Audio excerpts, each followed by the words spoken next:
Thank you all for being here. We're talking about some legislative proposals for fostering transparency. I appreciate the witnesses and your flexibility. I think we've had to reschedule this hearing, and then based on the schedule of the day, we bumped this back to 10:30 this morning.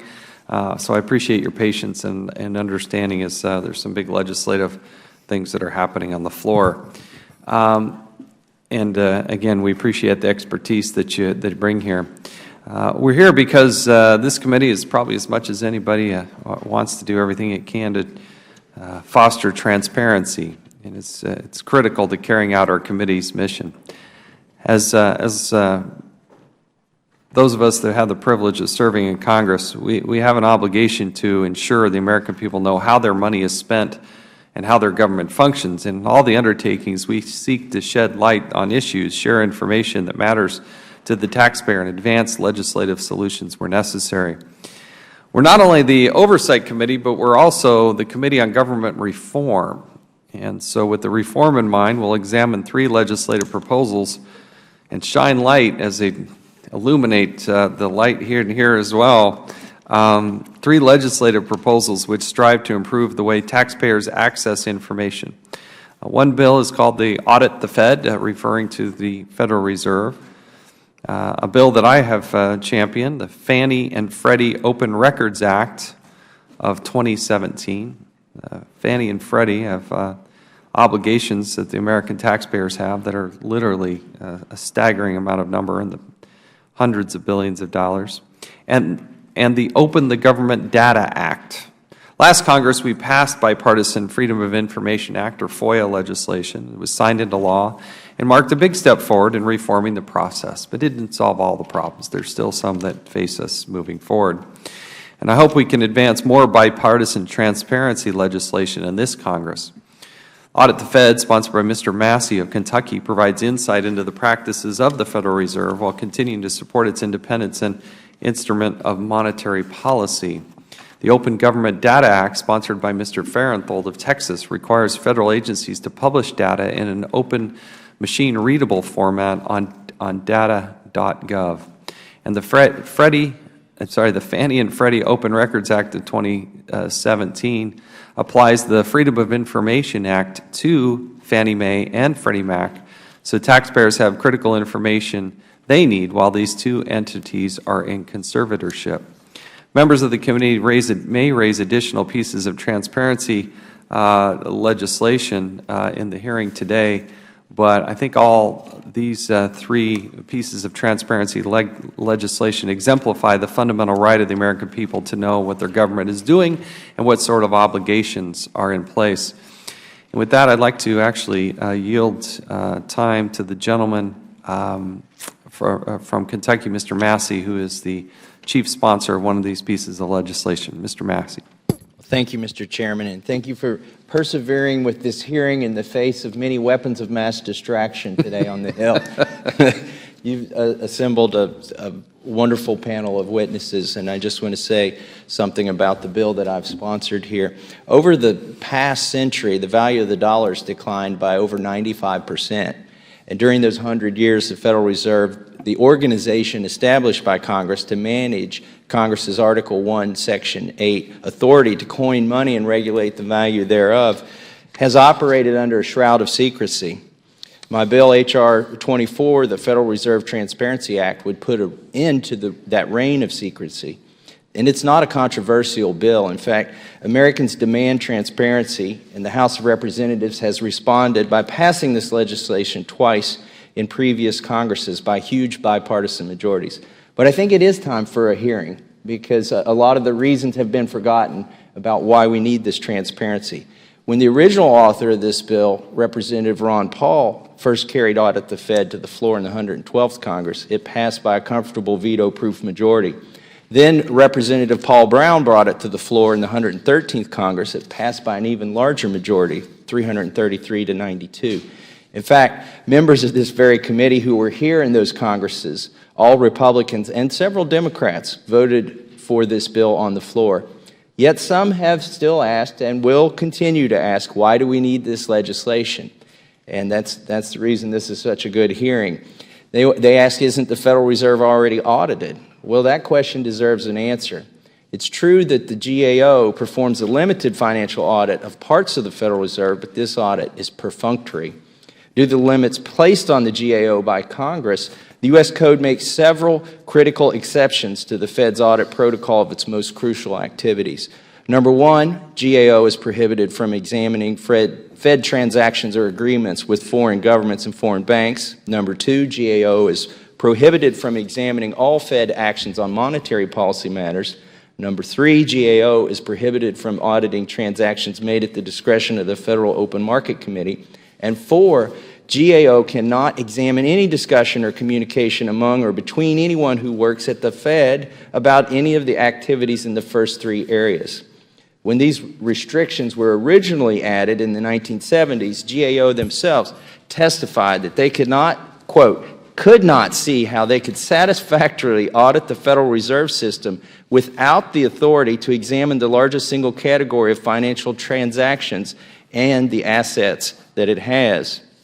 So you see, even though a cursory audit is done, a programmatic audit needs to be completed in order for Congress to understand what the Fed does and why the Fed does it. Without a complete audit, Congress can't provide oversight of an entity that it created. Let me say that again. Congress created the Federal Reserve. Congress and Congress alone has the constitutional responsibility to coin money and regulate the value thereof. We can outsource the activity, but we can't outsource the responsibility.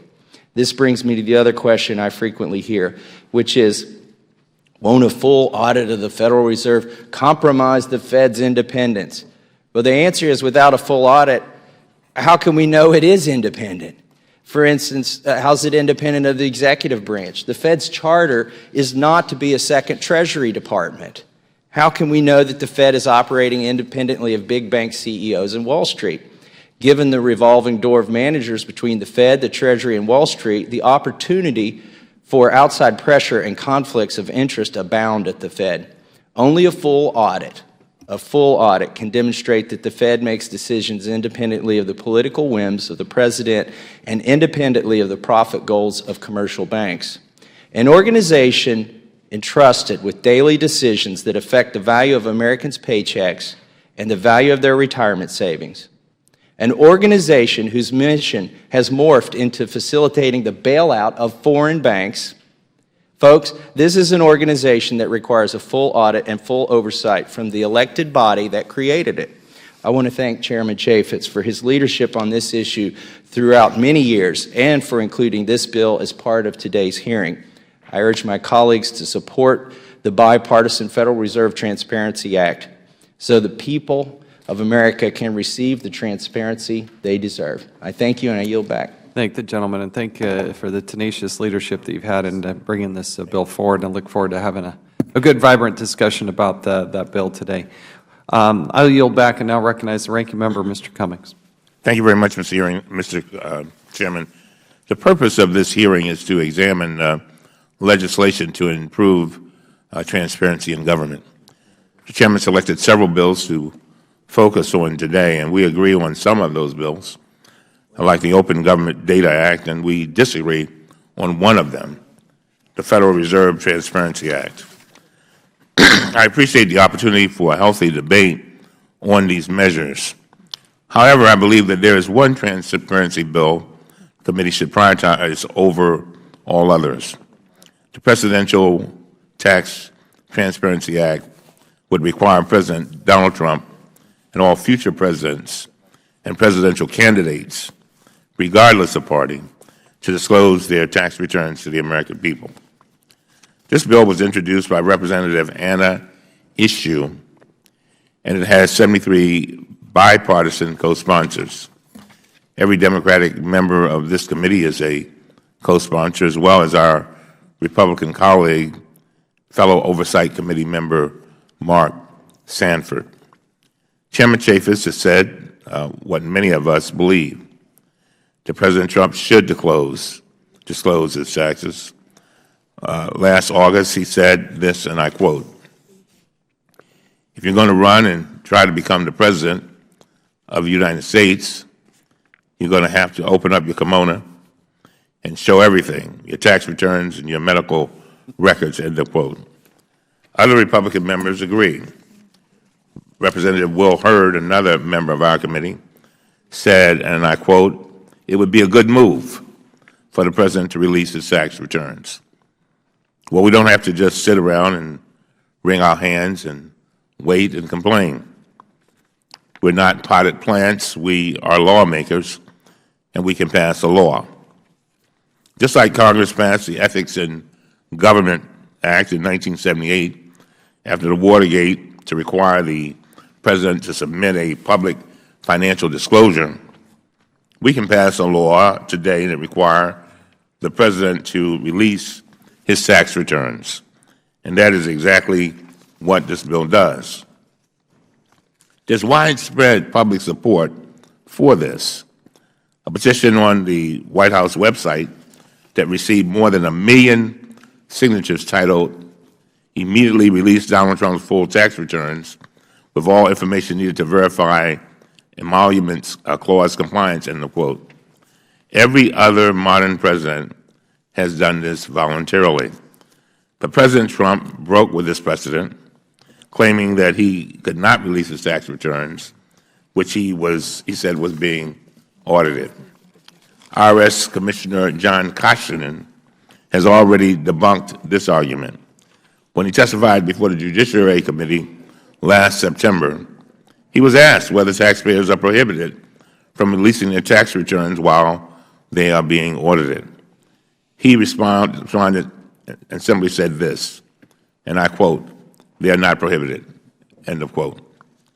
We need to see the President's tax returns to confirm that he's acting in what he believes is the best interests of the American people rather than his own financial interests. President Trump's conflicts of interest are very, very real. They are extensive, and they are deeply troubling. He's refused to divest his business interests and place them in a blind trust, in direct violation of the advice of the Director of the Office of Government Ethics, as well as Republican and Democratic ethics experts, one of whom is testifying here today. The President continues to hold an interest in the Trump International Hotel, and in a direct violation of the lease, which explicitly prohibits any elected official from being party or to taking any financial benefit from the contract. We also need to understand President Trump's entanglements with foreign business interests and foreign governments. Just this week, FBI Director James Comey confirmed that the FBI is investigating connections between President Trump's campaign and Russian interference with our election. The American people have a right to know what, if any, financial connections the President has to the Russian government or to Russian business interests. So I ask unanimous consent, Mr. Chairman, to place in the record a March 13, 2017 letter that every Democratic member of this committee sent asking that the Presidential Tax Transparency Act be considered as a business meeting for the committee that was supposed to be held on March 16, 2017. Without objection, so ordered. We did not take up the bill at that time. We have another business meeting, by the way, scheduled for next Tuesday, but it's not on the agenda for that markup either. I know there is serious interest in this bill on the Republican side, and I have talked to many members personally about this. I sincerely hope that we can take it up as soon as possible and pass it out of the committee unanimously. The integrity of our government depends on it, and with that I yield back. I thank the gentleman. We'll hold the record open for 5 legislative days for any member who would like to submit a written statement. We'll now recognize our panel of witnesses. Pleased to welcome Mr. Hudson Hollister, founder and executive director of Data Coalition, the Data Coalition. Mr. Norman Singleton, president of the Campaign for Liberty. Mr. John Berlau, a senior fellow at the Competitive Enterprise Institute. Mr. Thomas Fitton, president of Judicial Watch. Mr. Richard Painter, S. Walter Ritchie, professor of corporate law at the University of Minnesota Twin Cities, and also with the Citizens for Responsibility and Ethics in Government, also known as CREW.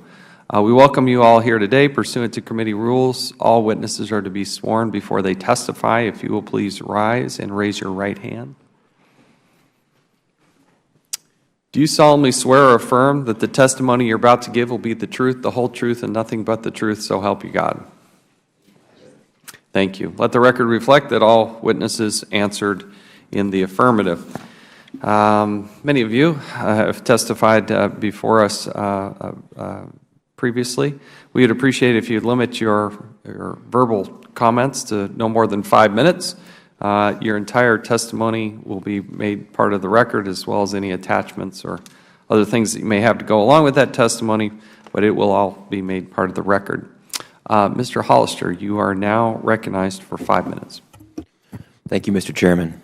Chairman Chaffetz, Ranking Member Cummings, members of the committee, thank you for inviting me to testify.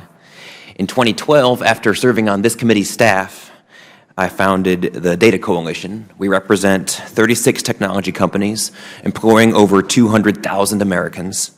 14 of our members are startup companies founded within the last decade.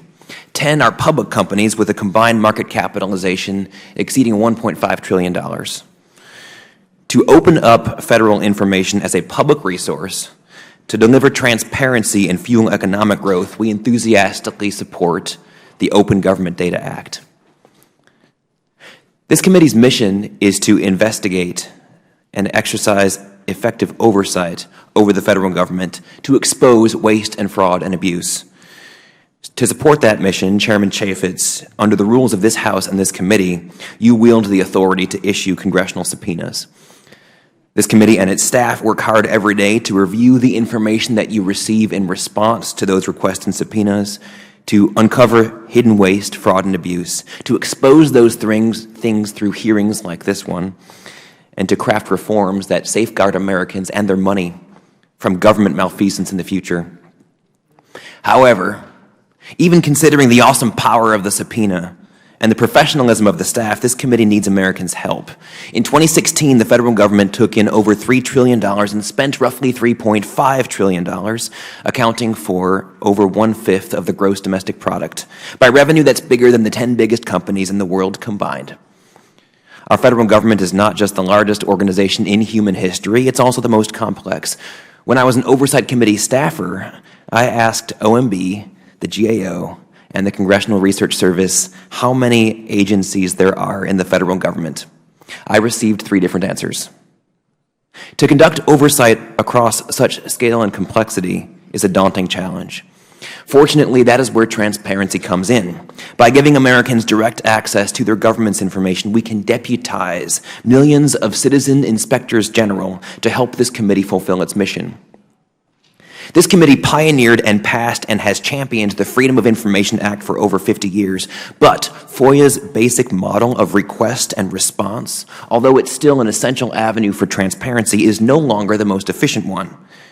Because most of the government's operations and decisions are electronic, information technologies now make it possible for the government to operate in the open online without waiting to receive a FOIA request. The Data Act of 2014, which Ranking Member Cummings, then Chairman Issa, and this committee championed, makes open data the default for federal spending information. The major deadline of the Data Act is 47 days from now. By May 9th, 2017, every federal agency must begin publishing all of its spending as standardized open data. But the Data Act is limited to spending. Representatives Farenthold and Kilmer are introducing the Open Government Data Act to take the next step. The Open Government Data Act provides that all government information, unless it is legally restricted, should be published online using machine-readable data formats. The Open Government Data Act won't just help Americans conduct citizen oversight, it will also help agencies cut costs. Most of the expense of big data projects comes from extracting information from different sources, transforming those data sets into the same format, and then loading them into new systems to be analyzed. If federal data sets were consistently available, using machine-readable formats to begin with, those expensive one-off projects would not be necessary. Finally, the Open Government Data Act specifies that when the government publishes its information, it needs to use non-proprietary data formats, formats that nobody owns. I'm going to close by explaining why that technical detail is so important. Currently, the federal government uses an electronic identification code called the DUNS number to identify every grantee and contractor receiving federal funds. The DUNS number is proprietary. It is owned by Dun & Bradstreet Incorporated, which is itself a contractor. This means nobody can download federal procurement or grant information without purchasing a license from Dun & Bradstreet. Taxpayers paid for that information to be compiled, and they paid for the grant and contract awards that this information describes, and yet they can't download or analyze this information without paying again for it every time. The Open Government Data Act challenges Dun & Bradstreet's protected and profitable monopoly by requiring the government to use non-proprietary data formats. I look forward to the committee's questions. Thank you very much. Thank you. Mr. Singleton, you now recognized for 5 minutes. Please make sure you bring that microphone, up close and personal, and push that button, and we're off to the races. There you go.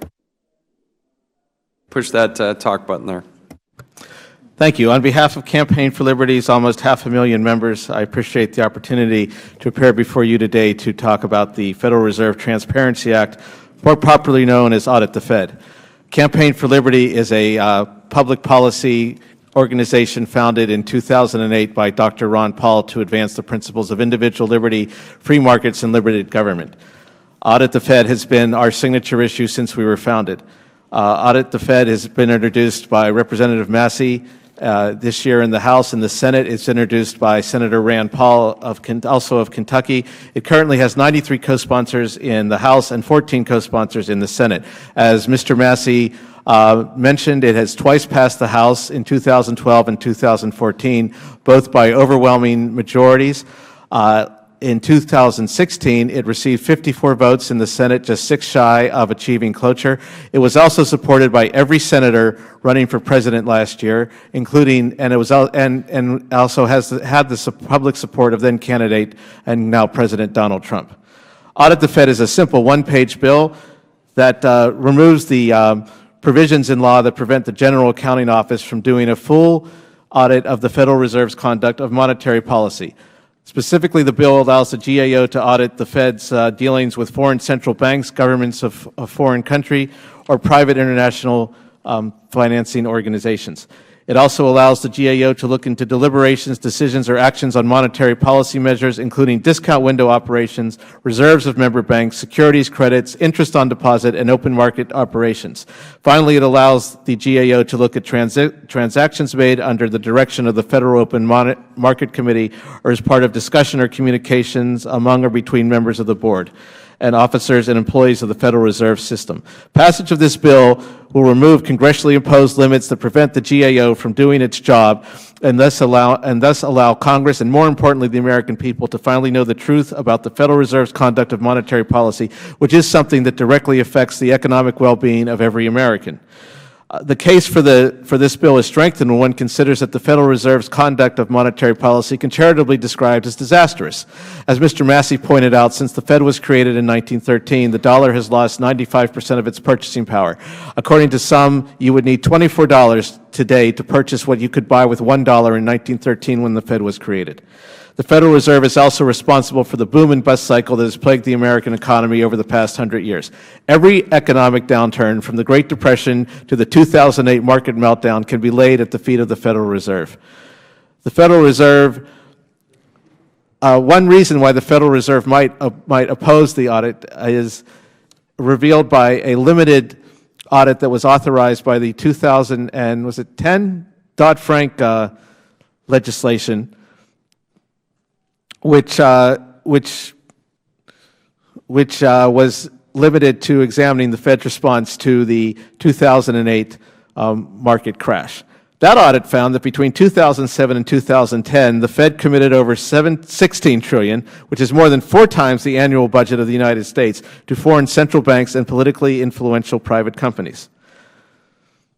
The Federal Reserve also has a history of lobbying to oppose transparency. In fact, according to Dr. Robert Auerbach, a professor of public affairs at the University of Texas, the Fed actively coordinated efforts by financial institutions, which are under the Fed's regulatory jurisdiction, to lobby against an attempt to allow the GAO to fully audit its conduct of monetary policy in the 70s. The result of that effort was the restrictions that the current audit bill would lift. I asked the members of Congress to consider how you would react if it came out that any other congressionally created agency was working with private industries that were under its jurisdiction to hide the full truth about its operations from the American people. In conclusion, Mr. Chairman and members of the committee, Congress has allowed the Federal Reserve to conduct monetary policy in secret for over 100 years. The result has been a steady decline in the dollar's purchasing power, a series of financial crises, the growth of a major government fueled in large part by the Federal Reserve monetization of the national debt, and an increase in income inequality and crony capitalism. Therefore, on behalf of Campaign for Liberty, and more importantly, the nearly 75% of Americans who support auditing the Fed, I urge Congress to take up and pass this bill as soon as possible. I thank the committee for giving me the opportunity to testify, and I look forward to answering your questions. Thank you. Mr. Berlau, you're now recognized for 5 minutes. Again, bring that microphone nice and close. If you can. Yes. Thank you, Mr. Chairman. Chairman Chaffetz, Ranking Member Cummings, and honorable members of this committee, thank you for this opportunity to present testimony on behalf of my organization, the Competitive Enterprise Institute. CEI is a Washington-based free market think tank that studies the effects of all types of regulation on job growth and economic well-being. We propose ideas to regulate the regulators and hold them accountable so that innovation and job growth can flourish in all sectors. A first step towards such accountability is for government agencies that exercise power over American entrepreneurs, investors, and consumers to be as transparent as possible. How can citizens hold these agencies accountable if we cannot see what they are doing? That is why my colleagues at CEI and I have long sought to bring sunshine to regulatory agencies through Freedom of Information Act requests and insistence on public meetings. I am pleased that the bills and legislative proposals being discussed at the hearing today, including the Bipartisan Open Government Data Act and Federal Reserve Transparency Act, as well as the Chairman's own Fannie Mae and Freddie Mac Open Records Act and Congresswoman Norton's Open and Transparent Smithsonian Act, take significant steps to move transparency laws into the 21st century by ensuring that new technologies are used to enhance government transparency rather than to evade it. These bills should begin to correct the major problem of excessive secrecy we have seen at federal financial, regulatory, and housing agencies over the last decade. For instance, the Dodd-Frank Wall Street Reform and Consumer Protection Act of 2010 promised to bring accountability to the financial sector. However, it created new bureaucracies that are unaccountable to the President and Congress and have been able to skirt some of Congress's basic laws for openness. Dodd-Frank, for instance, exempts the Financial Stability Oversight Council, which it created, from the Federal Advisory Committee Act opens meetings laws and gives the council vast leeway to hold meetings closed to the public and shield details of those meetings from the public. The council is tasked with designating firms as systemically important, essentially too big to fail.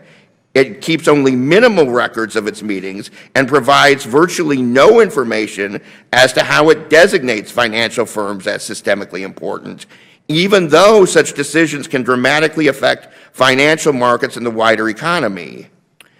Legislation requiring openness and policy deliberations about the government-sponsored enterprises Fannie Mae and Freddie Mac, such as that proposed by Chairman Chaffetz, is especially important.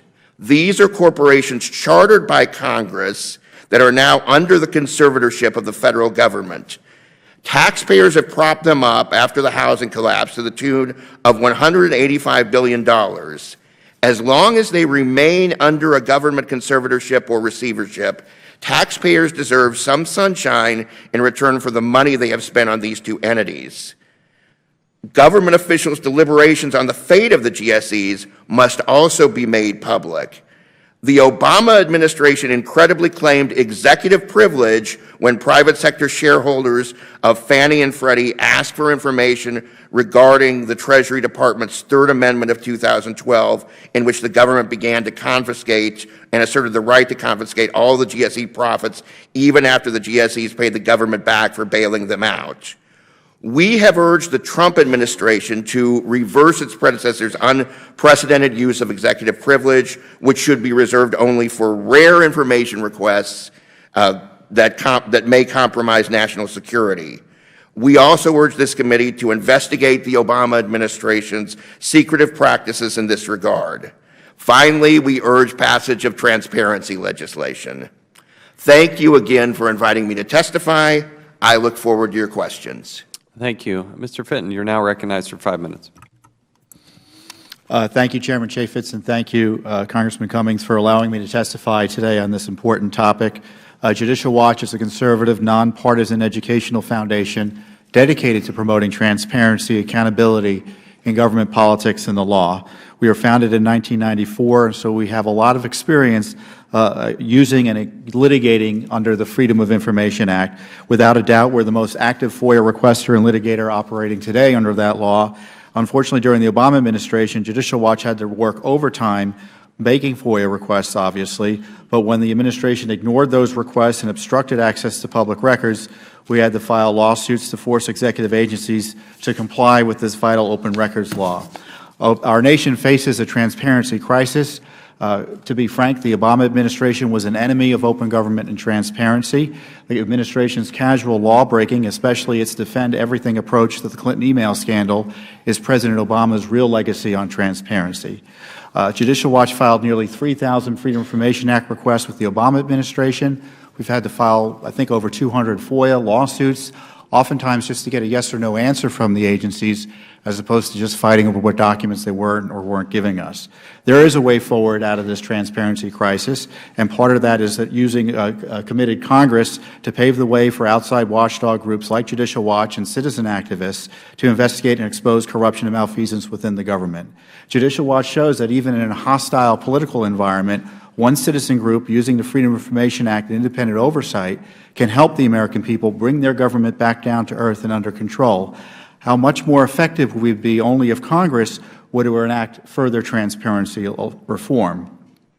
And I would note that despite this culture of secrecy we've had with the last two administrations, Judicial Watch has frequently succeeded in prying loose documents that have been denied even to Congress. We saw that with Benghazi. We saw that with the IRS. As a result of Judicial Watch's disclosures on Benghazi, we had a select committee. And even the Select Committee still couldn't get documents that Judicial Watch was continuing to receive in terms of breaking open news on how that Benghazi attack occurred and the circumstances of the cover-up behind it. We have, of course, one of the most egregious violations of Federal transparency law since FOIA was passed nearly 50 years ago, which was the Clinton email scandals.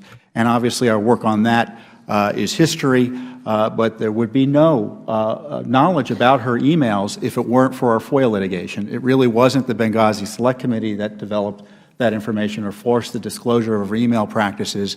It was our FOIA litigation that forced the agency to finally admit it to the courts that they had these emails that hadn't been reviewed as required according to law. You know, before suggesting ideas for greater transparency, let me reflect on some of the problems we're currently having. Many people ask, including members here, how is it Judicial Watch get documents when they're not able to? And the easy answer is that FOIA is straightforward, and it gives access to citizens and groups like Judicial Watch to documents under court order oftentimes.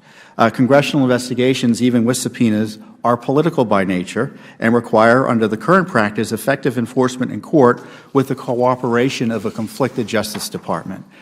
We had an example of that with the Fast and Furious matter, where Eric Holder was held in contempt over documents that were not turned over to Congress. Congress sued in court, couldn't get anywhere with that litigation until Judicial Watch had a separate FOIA victory that essentially broke open the dam on that. So it wasn't Congress couldn't even get the information once it even went to court. Judicial Watch has urged President Trump to commit to a transparency revolution, and today we ask Congress to join in that transparency revolution by reforming FOIA and giving private citizens and groups like us stronger and better tools to hold the government to account. And speaking of FOIA reform, Congress should apply the freedom of information concept to itself and to the federal courts, to two branches of the federal government, which many of your voters will be surprised to hear are exempt from transparency laws that the President and his executive agencies must follow. Certainly, in the least, the administrative functions of Congress and the courts should be subject to the same transparency rules as the executive branch. Now, in the meantime, we're interested in at least two of the proposals for increased transparency, the Fannie and Freddie Mac transparency effort and the Smithsonian Institution transparency effort. We filed a Freedom of Information Act request back in 2009 for Fannie and Freddie documents about their political giving. And we were told in one of the first major decisions by the Obama administration on transparency issues, despite the FHFA taking custody and control of all those records, they were not subject to FOIA. Unfortunately, the courts in the end concluded the agency could withhold that information from us because even though they had custody control of these records of agencies that were now controlling pretty much all of the mortgage market and have $5 trillion in taxpayer liabilities attendant to that, because the agency supposedly, quote, did not use these documents, we couldn't get access to any of that information. That is a remarkable standard. We can get documents from the CIA, the NSA, but not FHFA. And that has got to change, and obviously this legislation can help change that.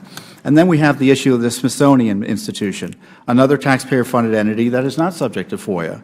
The Smithsonian, which operates as a government instrumentality or a trust, received $840 million in taxpayer funds in fiscal year 2016. Most of their employees are federal employees, but the Freedom of Information Act doesn't apply to the Smithsonian, at least as courts have interpreted the law, and as a result, Americans must rely on voluntary disclosures by the government, by this government institution. Judicial Watch, for instance, is trying without success to obtain documents from the Smithsonian about its decision-making regarding this inclusion of Justice Clarence Thomas in its African American Museum.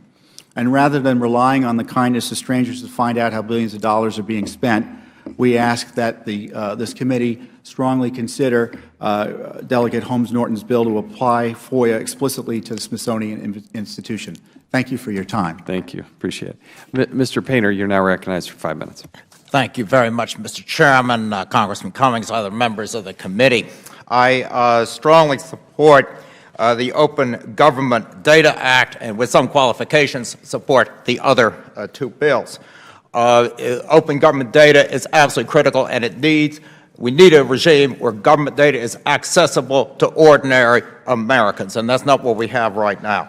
I would strongly urge, however, that this bill be expanded to include a mandate that the White House visitor logs be disclosed to the public, and that should include Jackson Place, where a lot of those meetings are taking place outside the gates. We know what's been going on there for a while. And also the government agencies and Congress. I have the right to know when campaign contributors, lobbyists, and others are visiting my congressman to try and get him to waste my taxpayer money on something. I have the right to know who's coming in and out of the government agencies and the halls of Congress. So I support this bill, but would expand it significantly. With respect to the Fannie and Freddie open records, or applying the Freedom of Information Act to Fannie and Freddie, I approve of that or a similar measure. But it should expand beyond the period that these entities are in conservatorship. The idea is to prevent another financial crisis. And similar disclosure requirements should apply to other banks that are securitizing mortgages. This wasn't just about Fannie and Freddie. It was about Lehman Brothers, Merrill Lynch, Bear Stearns, and the rest of them. As shareholders of those banks had access to records and to find out what was going on instead of the nonsense that was shoveled at them in the 10-K forms by those banks, which, quite frankly, I think were fraudulently prepared. It's quite clear that those private entities, those securitizing mortgages, were lying to their shareholders. We wouldn't have been in this situation that we were in 2008 if there had been more transparency from all of the financial institutions, including but not limited to Fannie and Freddie, which was securitizing mortgages. So I think that's a good bill, but once again, that concept of exposure, of disclosure, needs to be expanded to the rest of the mortgage securitization industry, which has such a dramatic impact on our economy. With respect to the Federal Reserve, I support this bill in principle. The question is whether the Comptroller General should conduct the audit or someone else,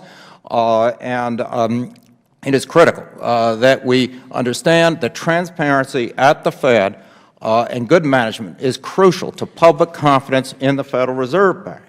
I've written on the history of the Federal Reserve. We tried twice to establish a Bank of the United States under Alexander Hamilton and Nicholas Biddle, and one of the reasons those efforts did not survive is corruption and lack of public confidence. We need to have public confidence in the Federal Reserve Bank and the Federal Reserve Board. But I also am strongly opposed to the attacks on the Federal Reserve, the populist rhetoric that we've had going all the way back to William Jennings Bryan, who was attacking sound money in the years before we had a Federal Reserve. This is not the way to manage the economy through ill-informed attacks on our Federal Reserve System and on sound money. And I know that there are always going to be politicians who want to push the Fed to have easy money, particularly in election years. And if we politicize the Fed and we destroy the independence, we undermine the independence of the Fed, we're in serious trouble. Now, turning to the Presidential Tax Transparency Act, I strongly support this bill. We have a right to know about money that is coming in to our President's business interests, particularly from outside the United States. While this committee was spending hours and hours fussing around with Hillary Clinton's emails, we had espionage conducted inside the United States by Russia, and apparently with the assistance of Americans. We don't know who they are, but whoever they are, those people committed treason. And I do not mean to suggest that the President of the United States was involved, but we have the right to the information on the following forms: return of U.S. persons with respect to certain foreign partnerships, statement of specified foreign financial assets, annual return to report transactions with foreign trusts and receipt of certain foreign gifts, information returned by a shareholder of a passive foreign investment company or qualified electing fund, information return of U.S. persons with respect to certain foreign corporations.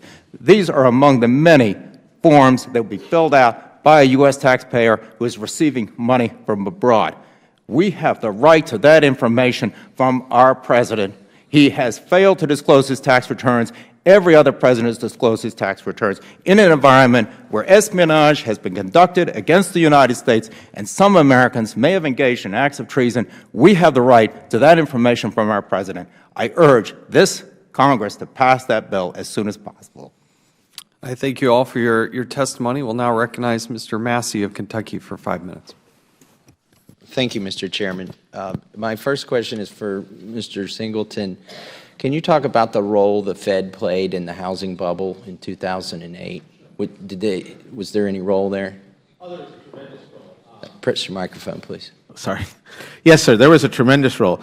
The Federal Reserve under Alan Greenspan, following the collapse of the dot-com bubble, which was a Federal Reserve-created bubble, consciously began to pump money into the economy as it does. That money flowed this time into the housing market because the Bush administration was making a decision to emphasize housing through working with vehicles like Fannie Mae and Freddie Mac, and the Federal Reserve was also very cognizant and supportive of this policy. Without the Federal Reserve pumping money into the economy, you would not see that money flowing into specific sectors, whether it's .com in the 90s, whether it's housing in the aughts, which sends distorted signals of pricing and supply and demand to investors and businesses and workers, who then go and overheat those markets.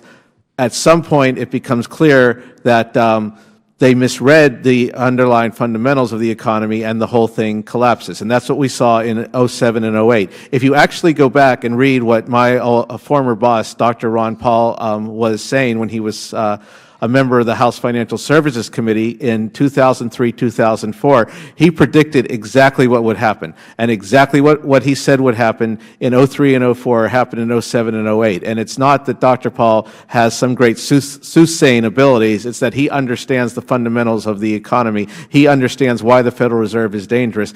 And that is why, one of the reasons why he founded Campaign for Liberty was to try to continue his efforts to shape and make Congress take a more aggressive role in promoting sound economics by doing things like auditing the Federal Reserve, so that more people can understand what exactly this organization is doing and how its policies affect the American economy and the American people. So you mentioned there were a lot of people, Dr. Paul among them, but he wasn't unique in this regard, that were warning that they might have been superheated. Yet the Federal Reserve, the board, proceeded with this monetary policy. Are you in any way saying that Congress should be responsible for setting interest rates? Oh, no. No, God forbid. No offense. Well, how would interest rates be set, or how should the Fed do it differently?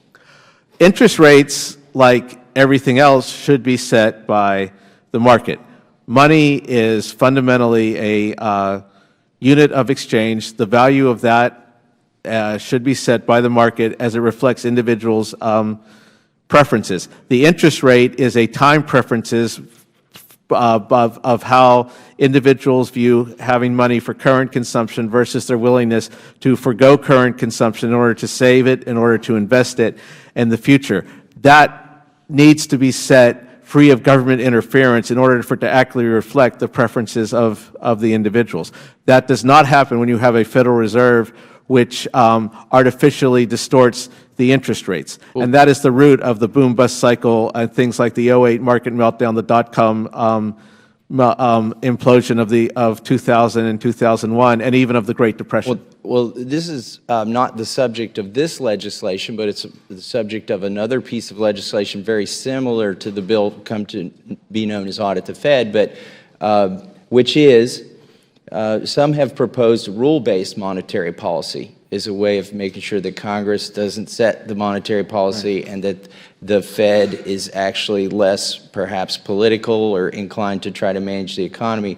Would rule-based monetary policy provide the transparency or some check on the Fed? Campaign for Liberty does not take a position on whether or not the rules-based on the legislation proposing rules-based monetary policy. I think there are some concerns that have been raised by our chairman and others that it would still allow the Federal Reserve to influence and set the interest rates, and so it would not totally clear out the distortionary problems caused by having a central bank that has the power to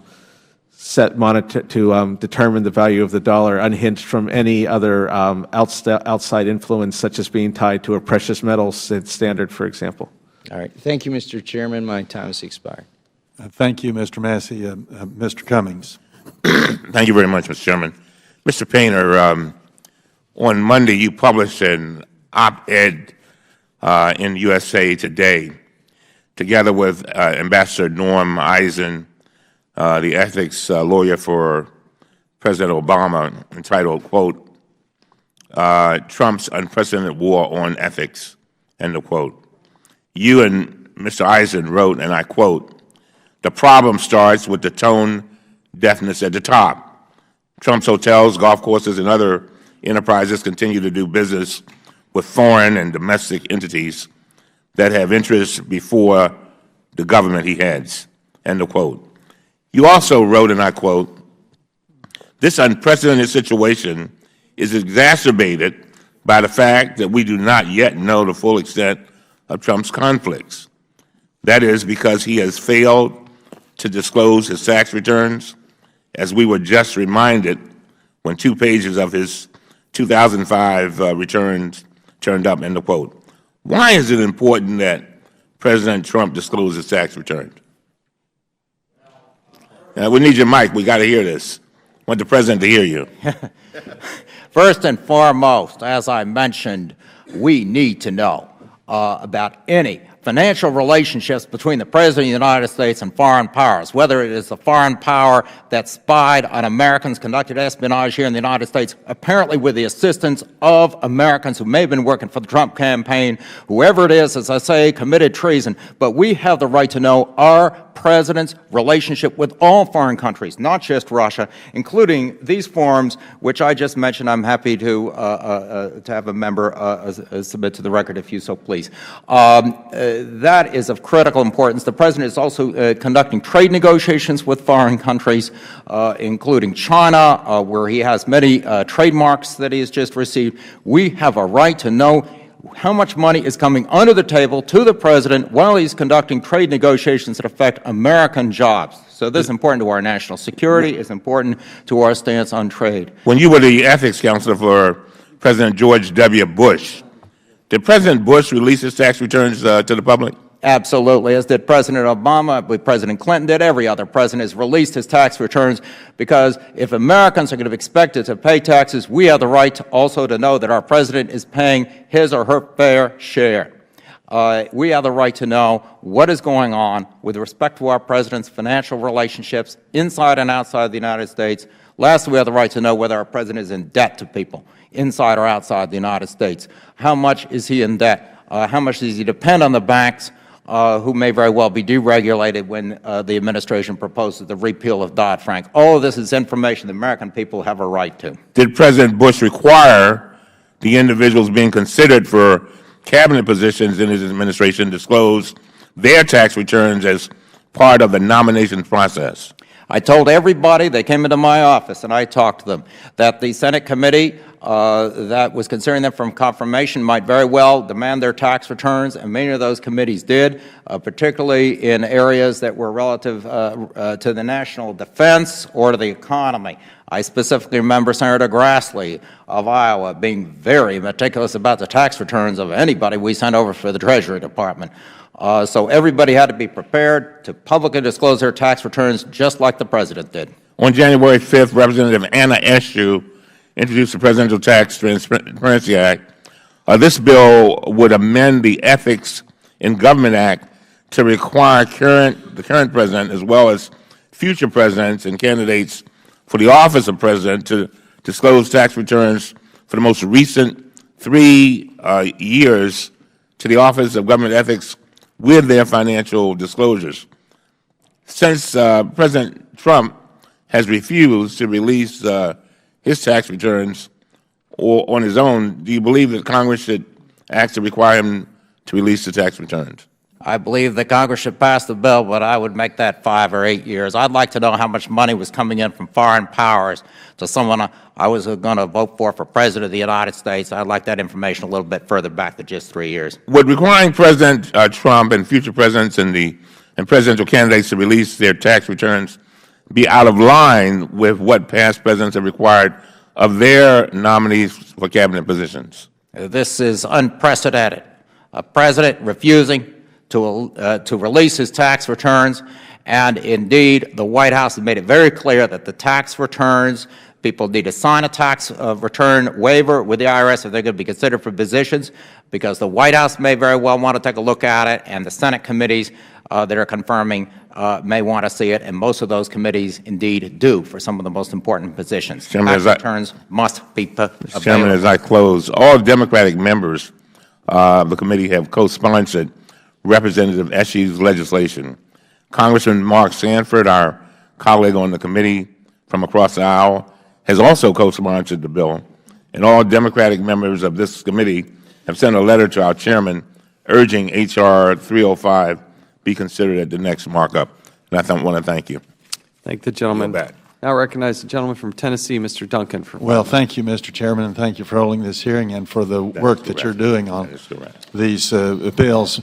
Mr. Singleton, I'm fascinated by, or I guess astounded by, this $16 trillion figure. Would you go into a little more detail about where that came from and how they had the authority to do that. I mean, that just, I know nobody can humanly comprehend a $1 trillion figure, but tell us more about that, about where that money went and so forth.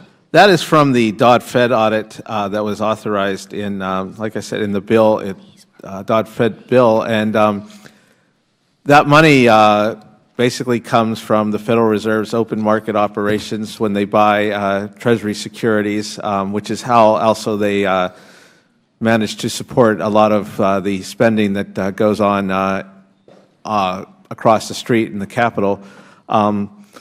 And one of the problems is that the Fed has, if you look at the Federal Reserve statutes, there are parts of it, the specific sections escape me now, but that actually do give the Fed very open-ended authority to intervene and buy assets, private sector assets of both domestic and international companies, foreign banks, foreign reserves. And we don't really have a good handle on what they're doing with this. We don't have a good handle on their future plans. We don't have a good handle on how they're going to on how they have intervened in a situation like Greece or how they'll intervene in future situations. What we do have is this limited amount of knowledge that they did make dealings to the amount of $16 trillion. I believe it was buying reserves, buying other assets during this period, and their excuse was they needed to prop up the economy.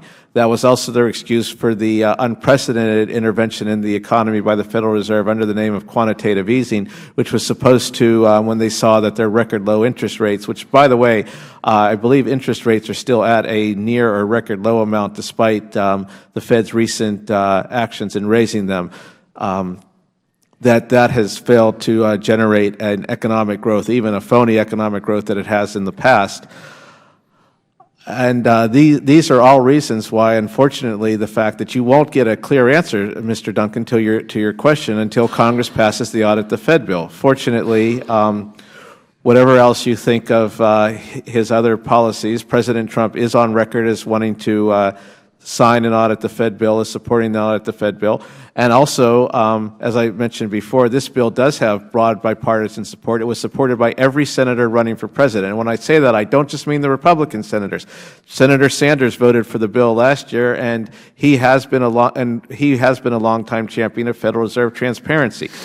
I'm not 100% about this, but I'm pretty sure that you won't find many issues that can unite Rand Paul, Ted Cruz, Marco Rubio with Senator Bernie Sanders. And so I would suggest that, I would again suggest that that this is very important. If Congress really is serious about changing the economic direction of this country, that you start with great transparency and start by considering Audit the Fed along with the Fannie and Freddie transparency bills. I'm running out of time, so let me just say very quickly, I appreciate the work that all of the witnesses, all of you are doing in these areas. Mr. Hollister, I hope you can end this Dun & Bradstreet monopoly. And Mr. Fitton, I appreciate your work that you've done. You've been before this committee before, but Fannie Mae and Freddie Mac, we have a report here, government-sponsored luxury, paying $3.9 million to the chief financial officer, $4.5 million to the general counsel, $4.6 million to the chief financial officer, Fannie Mae, $5.1 million to the general counsel for Freddie Mac, $7.8 million to the chief executive officer, $9.3 million to the chief executive officer for Fannie Mae. I mean, it's ridiculous that these entities have been losing this money during years that they were losing money. They were spending all this money to pay these excessive salaries and then golden parachute packages to leave. And now recent reports say Fannie Mae is spending $56 million to relocate its headquarters in downtown D.C. They're out of control, and we need more specifics on both on this $16 trillion and also on what Fannie Mae and Freddie Mac are doing, Mr. Fitton, and I applaud you for your work there, and I yield back the balance of my time. I thank the gentleman. I'll recognize the gentlewoman from New York, Ms. Maloney, for 5 minutes. Thank you, Mr. Chairman, and I thank all of the panelists for their hard work and their testimony today. I support the Open Data Act and the H.R. 305, the Presidential Tax Transparency Act, which Ranking Member Cummings and Mr. Painter so eloquently spoke about the need to know about the influence of foreign money in our elections. But I want to say that I am strongly opposed to what I believe is a dangerous bill, H.R. 24, which would seriously undermine the independence of the Federal Reserve. First of all, we're still reeling from the financial crisis, where some people say it was 16 trillion, others say it was 18 trillion. But we do know it was trillions of dollars of loss to our economy. Millions lost their homes. Millions lost their jobs. And it was the first economic crisis that Dr. Hall, a Bush appointment to head the Bureau of Labor Statistics, said was totally a result of mismanagement, corruption, greed in the private sector. It was preventable. Christina Romer testified before this Congress that the economic impacts of that crisis was 5 times greater than the Great Depression. Yet we survived. I can remember constituents calling and screaming at me, we're going down, we're going under, our banks are going under, money markets are going under. And many people are given credit for helping us survive, Congress, the President, and certainly the Federal Reserve, that moved in many ways quickly and effectively to respond to the financial crisis. Even though it began in our country, by all accounts, we came back stronger and faster than any other country in the world. We had 38 months of economic growth, the longest span in history, out of the biggest depth of depression we've ever had. Would we have liked to have been more? Yes. But when President Obama went into office, this country was shedding 700,000 jobs a month. It was a huge financial crisis. And I want to be clear that the Federal Reserve is already audited. The Fed's financial statements are audited by an independent accounting firm every year, and those audits are publicly available. GAO has also conducted extensive audits of the Federal Reserve. The only thing that GAO is prohibited from auditing is the Federal Reserve's monetary policy decision-making. Everything else that the Fed does, the GAO can already audit. But this bill would change that long-standing rule and would allow the GAO to audit the Fed's monetary policy decisions. This would have a number of harmful effects. It would seriously undermine the Fed's independence, would cause the markets to lose confidence in the Fed's ability to conduct sound monetary policy, and would lead to a rise in inflation fears and general interest rates. This would ultimately be harmful for the economy, for economic growth, for jobs in this country. And the Federal Reserve did not cause the economic crisis. They were part of the solution in helping us bound back. In 2010, the Dodd-Frank Wall Street Reform and Consumer Protection Act expanded the types of audits GAO may conduct, as well as the data that must be disclosed to the public. The Dodd-Frank Act opened to GAO audit discount window operations authorized under Section 11S of the Federal Reserve Act, and the Dodd-Frank Act's provisions were crafted to expand transparency surrounding the Federal Reserve's operations without undermining its independence. Further exposing the Federal Reserve's deliberations could influence the deliberations that are conducted and the policies that are chosen, degrading the independence of the Federal Reserve and its monetary policy decisions. Members of Congress could actively seek to influence the Federal Reserve's deliberations by the types and subjects of audits they request from GAO. They could also seek to obtain the materials GAO assesses when performing audits, including documents related to the Federal Reserve's deliberations. Now, I would like unanimous consent to place in the record a list of questions relating to this issue with the Federal Reserve. and also the very important bill that the chairman mentioned. But this is a very, very serious matter, and I feel strongly about it. I feel that it would be dangerous to our economic policy, and I urge a no vote on H.R. 24. Thank you. I thank the gentlewoman, and questions for the record may go to the panel. If any member will have a couple of legislative days in which to submit those, we appreciate the panel getting us a timely response. I'll now recognize myself for 5 minutes. And Mr. Fitton, I would like to start with you. I really want to talk about the Federal Housing Finance Agency, which in September of 2008, as you know, seized Fannie Mae and Freddie Mac. What is the financial liability? Do you know off the top of your head the liability taxpayers have for that? It's something like $5 trillion in mortgage liabilities. Is that about your... Two agencies is about... Microphone, sorry.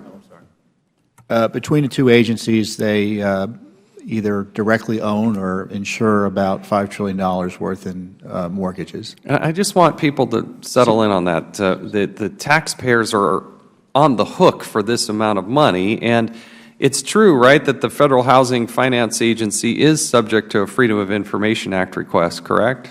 Generally speaking, yes. In May of 2009, Judicial Watch put in a FOIA request for documents related to political contributions made by Fannie Mae and Freddie Mac. How did the FHFA respond to that FOIA request? They acknowledged the records were in their custody and control, but they were not agency records subject to disclosure under FOIA. And the FHFA denied the FOIA request, saying the agency, quote, did not control them. So are Fannie and Freddie wholly operated by the Federal Government now? Who's actually running that agency, those entities? It is, they've acknowledged repeatedly that they do run the two entities, Fannie and Freddie, the Federal Housing Finance Administration. They're under a conservatorship. Sorry. They're under a conservatorship. Were taken over in 2008 under the powers the government has under the Housing and Economic Recovery Act, the HERA Act of 2008. Thank you. I understand. The statute granting the FHFA conservatorship over Fannie and Freddie states that the FHFA has, quote, all rights, titles, powers, and privileges of Fannie and Freddie, and of any stockholder, officer, or director, end quote. Is that, Mr. Fitton, is that your understanding of it as well? Yes, and it's been acknowledged by the agency itself. I believe that the statute also says that FHFA has, quote, title to the books, records, and assets of any other legal custodian of, end quote, Fannie and Freddie. Is that your understanding, Mr. Fitton? Yes. Is it true that under FOIA, an agency record is subject to disclosure unless a specific exemption applies, Mr. Fitton? Yes, generally speaking, yes. So did the FHFA suggest to Judicial Watch Fannie and Freddie records were somehow exempt from FOIA? They did not say they were subject to FOIA, but exempt from disclosure. They said they were not subject to FOIA at all. So how does one conclude that Fannie and Freddie are not subject to FOIA?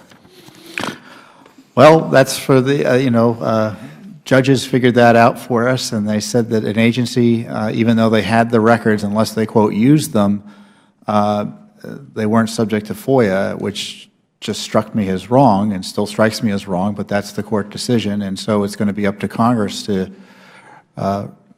fix that. Yeah. So that's why I introduced this bill.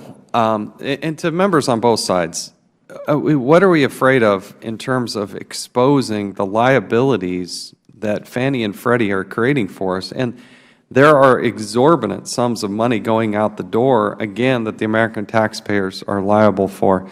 I got to shift gears here to Mr. Hollister just a little bit. I want to talk about the data collection. If you can kind of explain in layman's terms how the DUNS number works, because things are given a code, and Dun & Bradstreet, a contractor, that system is owned by Dun & Bradstreet. Could you kind of explain that to us and how that works and what it costs the taxpayers to do? Yes, sir.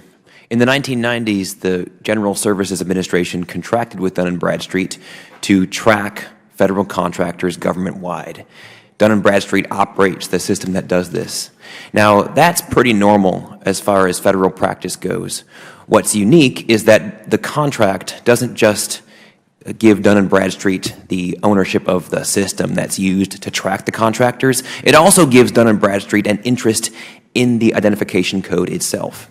This means that nobody can use the information that's encoded using that number unless they purchase a license from Dun & Bradstreet. Now, the federal government has a government-wide license, applies to most agencies. It doesn't apply to special purpose entities like the Recovery Board, which is why Recovery Act spending had to go dark because they didn't have a license. But it doesn't apply to citizens. Citizens, researchers, journalists, they can't download and analyze information about federal spending unless they purchase a license from Dun & Bradstreet. That means they pay for the information twice. So the American taxpayers, they pay for the government, right? And the government has a contract, but you're saying that the taxpayers who already paid once have to go back and get another license. That's right, sir. They have to pay again because there is the Dun & Bradstreet, which is itself a private sector contractor, has an ownership interest in the information about contractors. And they get to see it first, then, I would assume. They do get to see it first, and they use it for their other business. For example, in order to maintain all of this information and this federal transparency, you might need a few data fields. You need to know the name of the company. You need to know the address. You might need to know what kind of business they're operating.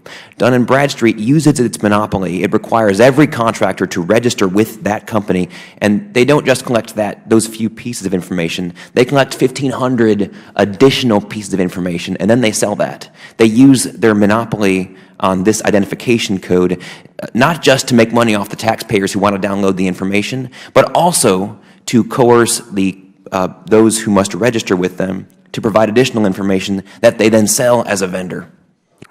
It's something we need to spend some more time on because it is quite a monopoly, and given it to them by the American people, paid for by the American people, and then they want to charge it again. And we do have a good bill here, I think, in order to tackle that. My time is far expired. We'll now recognize the gentlewoman from Illinois, Ms. Kelly, for 5 minutes. Thank you, Mr. Chair.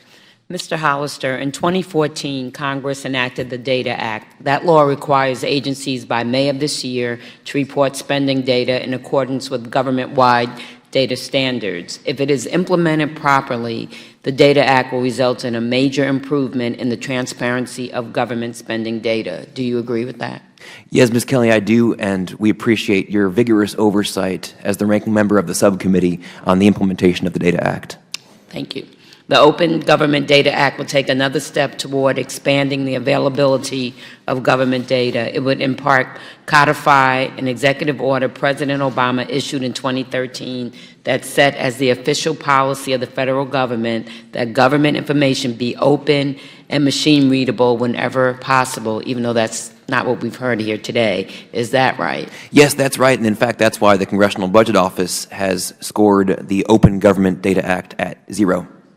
In January 7th, 2017 blog post, you said that President Obama's executive order, and I quote, succeeded brilliantly in changing the culture of open data. Why should Congress codify that executive order? Well, Ms. Kelly, I think that we've seen today that it's very difficult to pass transparency reforms when there is a current political controversy. For example, this idea of the presidential tax returns, there is certainly a political controversy about that right now, and so there's a division. However, with the DATA Act, as you might remember, it passed unanimously. Everyone agreed that we ought to have consistent access to federal spending data. If it's fully implemented, it's going to reveal things that nobody anticipated. It might reveal those GSA lease payments, for instance, and yet it was supported by everybody in Congress. That's why it's important now, when there's not a political controversy, for Congress to affirm that as a permanent matter, we're going to publish and we're going to standardize federal data. Okay. The Open Government Data Act would also require agencies to use open licenses for government data when possible. There's no doubt that open data supports jobs, innovation, and entrepreneurs. Can you speak to the potential for our economy, and in particular, the startup economy that open government data could have or create? Yes, I can, Ms. Kelly. There are 14 startup companies in the Data Coalition, and all of them want to do things with government data. Some of them want to apply analytics and find insights. Some of them want to republish it on platforms. And some of our companies want to automate compliance, reducing the need for lawyers and accountants. All of that becomes possible when the government adopts consistent data formats. I can give you one example. Bernie Madoff could have been caught if we had consistent data formats. Mr. Madoff's firm was reporting to the Securities and Exchange Commission 2 different offices, but because they didn't identify themselves electronically the same way, those different SEC offices never knew about each other's investigations. If we had consistent data formats, it would be possible for data analytics, including maybe the products that are offered by the tech industry, to find connections like that. It's great for the tech business. It's also good for oversight. Much of the potential depends on proper implementation of these policies. That's why the Obama administration created an 8-step plan for implementing the Data Act. One of the steps of that plan encouraged agencies to inventory their data. Would the inventory requirement under the Open Government Data Act be duplicative, or do you think there's a benefit in including it in a new law? Good question, Ms. Kelly. The inventory requirement in the Open Government Data Act was modeled on the one that's in the executive order, and I think agencies, therefore, could comply with it simultaneously. And are these lessons learned from the implementation of the Data Act that could improve implementation of the inventory requirements in the Open Government Data Act? Yes, we've learned from the implementation of the Data Act, which we'll have the first results of that in May 2017. We'll see if agencies are able to report a consistent data set covering all their spending. The most important lesson there, I think, is that standards matter. There needs to be somebody insisting that the information has got to be structured the same way across all the agency stovepipes. And that insight is going to carry us after the Open Government Data Act becomes law. Thank you so much. It's critical that we make government data as accessible as possible, and the Open Government Data Act would improve the accountability of agencies by making government data more transparent and usable. Thank you so much. Thank you, ma'am. And I yield back. Thank you very much. We'll now recognize the gentleman from Wisconsin for 5 minutes. Okay, Mr. Fitton, I want to talk a little bit more about Fannie Mae and Freddie Mac. One thing, they've been very active politically, giving almost $5 million in political contributions the last 10 years. The biggest recipient of those was Senator Dodd, former chairman of the U.S. Senate Committee on Banking, Housing, and Urban Affairs, which is kind of disturbing. One of the biggest recipients was then Senator Obama. Despite being a new senator, they took apparently a big interest in him, developing apparently a very close personal relationship with him. Do you think information about the amount of money that powerful, important Senator Dodd was getting, or then Senator Obama was getting, do you think that's easily accessible enough to the public? Thank you. Certainly it's not accessible in terms of what the Fannie and Freddie decision-making were related to their political contributions. They took care of politicians on both sides of the aisle, and certainly there was a particular focus on those that were friendly to them in terms of oversight. Secondly, they put both Republicans and Democrats on their boards as well. So if we're looking to find out the failures of Fannie and Freddie and why they were allowed to take on so much problematic debt or encourage problematic housing activities and put the taxpayer potentially on the hook for billions of losses, one of those reasons we'd want to find out, well, did they manipulate the system or benefit from political giving and their relationships with members of Congress in terms of Congress providing protection from significant oversight and reform? Okay. None of that's available under law right now, although the documents arguably might be there and should be looked at, but they haven't. Why are their documents shrouded in secrecy? What is how do we wind up that way with such an important, I guess you'd say, the governmental or quasi-governmental agency? Well, it was a decision made early on by the Obama administration not to make these documents available to the public. I recognized initially when the government took over all these government agencies, when the government took over these two agencies, that, my gosh, well, FOIA has to apply here. I also kind of think the same about GM at the time, but we didn't get into that as much. But the administration took the position that we're not going to release any of these records. They're not subject to FOIA. And can the administration release them to this day? Oh, this administration can change that policy in a heartbeat. Okay. Now we'll go to Mr. Singleton. In your testimony, you cited a provision of Dodd-Frank which authorized a one-time audit in 2007, 2008. What did this audit reveal about the Federal Reserve? Basically, as I said in my testimony and in response to Mr. Duncan's questions, that during the market meltdown or following the market meltdown between 2007 and 2010, the Fed, as part of their policies in an attempt to reinflate the economy, they committed over $16 trillion to foreign central banks and private companies. That's just actually a fraction of, I believe, of their total activities. If you look at, since that time, they've had the quantitative easing program, which involved more intervention into the private economy in an attempt to reinflate the economic bubble that had burst in 2007. Just, we want to give a lot of time here. We had somebody from, I think the Fed, I think it was on this committee, not sure. Could you explain quantitative easing to me and the degree to which it benefited private companies? Quantitative easing, it was the Federal Reserve went in and they bought private assets in order to put more money into the economy. Did they pay fair value for those assets? Off the top of my head, I'm not sure. They would probably say that they did. Might be one reason, another reason why we need an audit to find out more about what they do. I know their financial statements are audited, but I think we do need more details about their transactions in order to fully answer some of these questions. Okay. I'll ask you again. Okay, when they flooded $16 trillion into foreign entities, could you elaborate on that a little bit more? I can try and find the details. Off the top of my head, I'm not familiar with all of the details of that. In which countries would have benefited? Again, I'm sorry. I can get you that information. Okay, well, we'll wait to get that information. Thank you. Thank you very much. We'll now recognize a gentlewoman from New Jersey for 5 minutes. Thank you very much, Mr. Chairman, and thank you, gentlemen, for your testimony and being here today. I certainly support transparency in federal government. I think taxpayers need to know how government is functioning and whether or not we're functioning effectively, efficiently, and without corruption. Mr. Fitton? Yes. Hi. My question is to you first. Do you have a FOIA request in to see the current president's tax returns? No, we don't. They're not subject to FOIA. The White House is not subject to FOIA specifically. Do you think that they should be? Tax returns?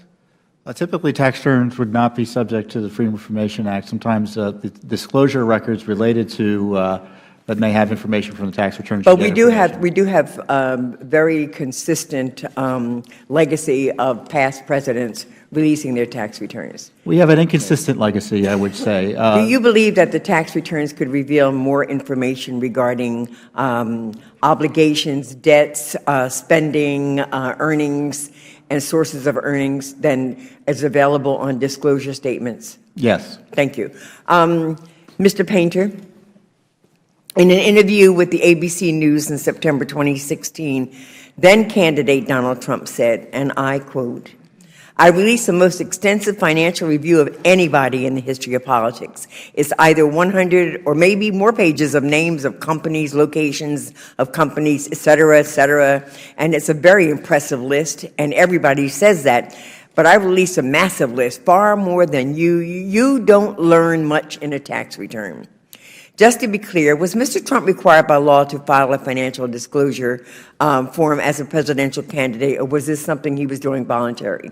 He was required to file Form 278. Thank you. As a candidate. Thank you. To your knowledge, has any modern president had business entanglements that are as large and complex as those of President Trump that we can understand, given the limited information they've shared with us? Nowhere close. Mr. Painter, last year you published an editorial together with Norman Eisen, the ethics lawyer to former President Barack Obama, entitled, quote, "What Trump's tax returns could tell us about his dealings with Russia," close quote. You and Mr. Eisen wrote, and I quote, Trump says his tax returns reveal nothing that is not already disclosed on his official candidate financial disclosure called Form 278E. As ethics counsels to the past two presidents, we dealt with both their tax filings and their Form 278S.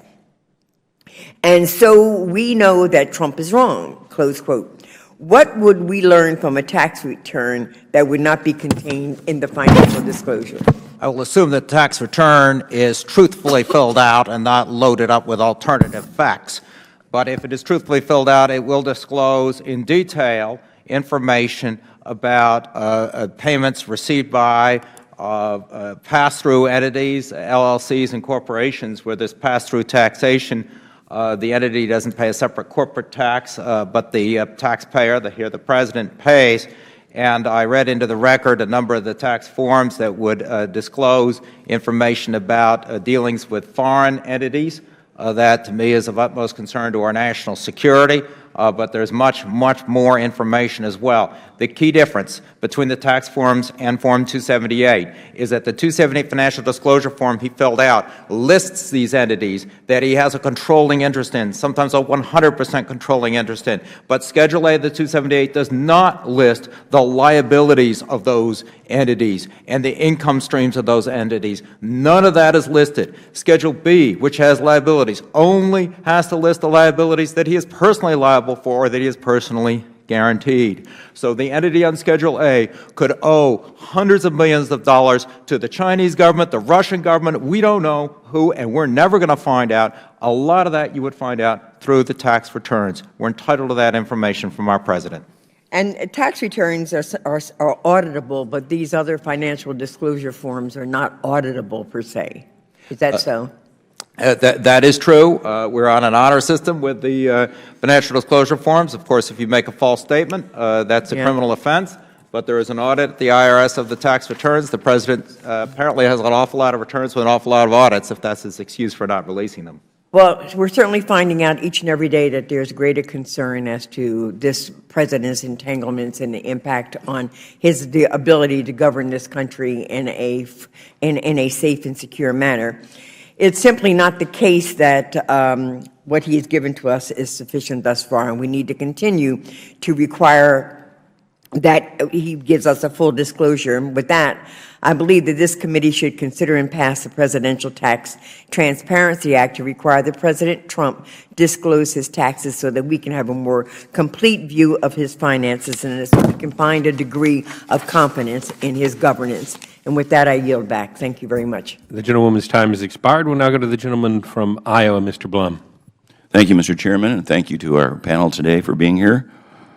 Time and time again, John Koskinen, the head of the IRS, has asserted, quote, "We produced all the emails," end quote. He also has asserted numerous times, quote, "We spent a significant amount of time trying to provide all of the information we had," end quote. Mr. Fitton, do you know approximately when John Koskinen made these claims? He made them repeatedly over the last few years, and the IRS generally has been making similar claims in court, saying they've looked everywhere they needed to look and there's nothing else to be found. And just recently, the IRS acknowledged there was a category of at least a group of at least 7,000 or so documents that they needed to search in response to one of our Freedom of Information Act lawsuits about improper auditing that they hadn't searched. And these were records not only responsive to Judicial Watch's FOIAs, but my understanding is would have been responsive to congressional investigations on those subject matters. How long has it taken to receive these? When did he make these claims that we've turned over all the emails? Well, the IRS told us that they didn't need this, that they were done searching and there was nothing else to be found reasonably a year and a half ago. We've been fighting on this very issue about where they were needed to search for many years, though, since the scandal was first uncovered in 2013. And we've been faced with nothing but obstruction. And 7,000 emails. There's another group. 18 months later. Is that correct? And we don't know when we're going to get all those responsive records yet either. Why, in your opinion, Mr. Fitton, is this significant? Well, we need to know that our tax agency is being used for lawful purposes, and We need to have the laws protect us in that regard in terms of assuring that's occurring, and that one of the key laws, one of the few ones that the citizens can use, is the Freedom of Information Act. It doesn't allow us to get access to anyone's individual tax returns, but we can get access to decision-making about their policies and such, and to get that information out has been required extraordinary legal efforts. Do you think the IRS commissioner was lying when he said, we produced all the emails? We've spent a significant amount of time to provide all the information we have? Do you think he was lying? Well, I'm sure they spent a lot of time, but they didn't produce all the emails, and the IRS commissioner specifically made the decision not to inform Congress for several months about a major issue they had with email production, specifically with relation to Lois Lerner and the fact that emails from her were not backed up or were backed up, and depending on what time of day it was, they got a different story out of the IRS. But the commissioner was not forthcoming with Congress for months on that issue. Not forthcoming. We call it something different in Iowa, but I'll accept that. So, Mr. Fitton, nearly 5 years after Lois Lerner preempted the Inspector General with a planted question that the IRS was in fact targeting people for their political beliefs, still, 18 months later, no one has been held accountable, and documents are apparently still outstanding, correct? It's longer than 18 months. It's 2013, and we're now going into 2017. So it's 4 years, and we're still waiting for documents on that issue. This is exactly why transparency is so important. It's exactly why this hearing is important. It should not take years of FOIA requests, congressional investigations, and court battles for Americans to get answers. The folks in my district applaud when I say no one, including no one in Washington, D.C., is above the law. Amen. Thank you for your testimony. I yield back my time. Thank you. Thank you very much. The gentleman yields back. I will now recognize the gentleman from Maryland, Mr. Starbanes. Thank you, Mr. Chairman. I want to thank the panel. Mr. Painter, I'm glad you're here. I want to thank you for your work and your focus on these issues of conflicts of interest. You've said, and I certainly agree, that the example, the standard of transparency, disclosure, accountability has to be set from the very top, that the President of the United States has to demonstrate a clear commitment to those principles. And obviously when you served and when your colleague Norm Eisen served, that was the kind of standard that was adhered to. I don't think we're seeing that from the current administration. And I think that the example set, or lack of example set, is kind of trickling down, finding its way into the various cabinet appointments, into the way those agencies are operating, which puts an extra responsibility on Congress and on committees like this one, the Oversight and Government Reform Committee, to press for that kind of transparency and accountability.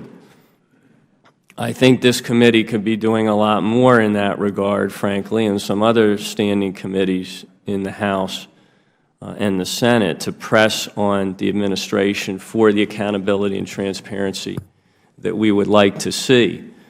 We've pulled together a task force, Democracy Reform Task Force, which I chair and is vice-chaired by a number of my colleagues, to try to push on this issue of conflicts of interest, and we've been cataloging all of the efforts that have been undertaken by members of Congress on our side of the aisle over the last 6-7 weeks to try to elicit some decent information about what's happening with the Trump White House and with the various agencies. Legislation has been introduced, and I'll turn in a moment to the Tax Transparency Act to speak to that. But there's many other bills that have been introduced by members of Congress to try to get more information and accountability. We've been introducing amendments in various committees to insist upon that disclosure. Democrats have brought privilege resolutions to the floor of the House seeking disclosure of the President's tax returns for all of the reasons that you've enumerated. In committees, we've been filing resolutions of inquiry, which are one of the few tools we have available to us when the leadership of those committees doesn't, on its own initiative, seek to get the kinds of answers that we need. And we've sent through standing committees and members on their own initiative have sent nearly 120 letters to representatives of the Trump administration on a whole variety of topics where we're seeking good information. Those have gone unanswered. So it's been very frustrating, but I come back to the notion that transparency, disclosure, those standards begin at the top. And of course, the President has refused to disclose his tax returns, which I think has kind of set the tone. And you know, when I talk to people across the country on this issue, and 70 to 80% of Americans would like to see those tax returns. And they want to see them because they just want their anxieties to be addressed. I think people are worrying that there may be some divided loyalty here, that the President isn't putting his responsibility and the public trust that goes in the office of the presidency ahead of these other business concerns. Maybe he is, but without getting the information, there's no way we can know that. And I think that's why the public is expressing this degree of anxiety and saying, look, just come clean. Let us just see, as all other presidents have done, what's in your tax returns.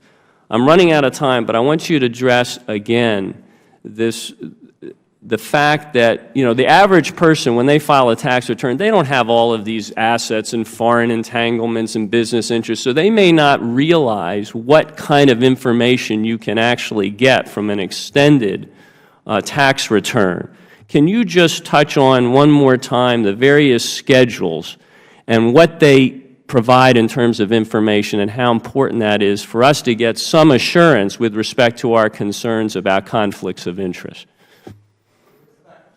President, we already have substantial reason to believe that he may owe his job to Vladimir Putin. We ought to at least know whether he has financial dealings with the Russians, with the Chinese, any other foreign governments, with oligarchs in those countries. The schedules I read into the record are very relevant here. Most of them focus on flow-through taxation. If you own an entity, a corporation or an LLC, and it does not separately file a tax return and pay taxes, the profits and losses, the debt payments, all of those flow through to your taxes, the taxpayer. And so you would fill out these forms that would disclose those payments, income and debt payments, to those entities, such as the form on information return of U.S. persons with respect to certain foreign corporations, or information return of a shareholder of a passive foreign investment company or qualified electing fund, annual return to report transactions with foreign trusts and receipt of certain foreign gifts, statement of specified foreign financial assets, return of U.S. persons with respect to certain foreign partnerships. Those are only a few of the many return forms that would divulge this information. None of it is on Schedule A of a Form 278. This is information that, particularly in this context, given what foreign governments have done to conduct espionage inside the United States, given the apparent cooperation of Americans with that, we have the right to this information about our President. He should be disclosing it voluntarily, immediately, without having to have a bill passed by Congress. Thank you. The gentleman's time has expired. We'll now recognize the gentleman from Kentucky, Mr. Comer, for 5 minutes. Thank you, Mr. Chairman. I yield my 5 minutes to my fellow Kentuckian, Congressman Massey. Gentleman's recognized. Thank the gentleman from Kentucky for yielding. I wanted to ask Mr. Singleton, I didn't get a chance to ask this before, what has happened to the Fed's balance sheet since 2008? It's exploded. The Federal Reserve has a lot of more assets, again, in its attempt to reignite the economy from the highs of the 04, 05, when the housing market was really exploding, to the crash of 07 and 08. And there's a lot of concern expressed by a lot of people that the Fed needs to start unwinding the balance sheet. But can they unwind the balance sheet without having any economic ramifications? And that's the other problem. If they start dumping these assets onto the market, it's going to cause major turmoil, and it's also going to negatively impact the Fed's position, because if you have a lot of things that you want to get rid of, if you put them all out at once, it's going to decrease the value of any individual asset. So the Fed is really kind of stuck between a rock and a hard place right now in terms of the need to unwind the balance sheet. So, going back to 1977, I think it was, there was a Reform Act where Congress imposed a mandate on the Federal Reserve. It's called a dual mandate, but there's actually 3 mandates in there, which are price stability, moderate long-term rates, and maximum sustainable employment. Are those always complementary goals? I think in the free market they actually are. With the Federal Reserve monetary policy and the way that it's traditionally been looked at, no, there is the argument that you can have inflation or unemployment, that there's a choice between them. I think that the experience in the 70s, and hopefully we're not coming to that, but it could happen again with stagflation, showed that you can actually have high unemployment and high inflation at the same time. I think that saying that we're going to trust this secretive central bank in 1977 was 6 years after Richard Nixon severed the last link between the Federal Reserve and gold, which really kind of cemented our fate in terms of the problems that we would have from a fiat monetary system.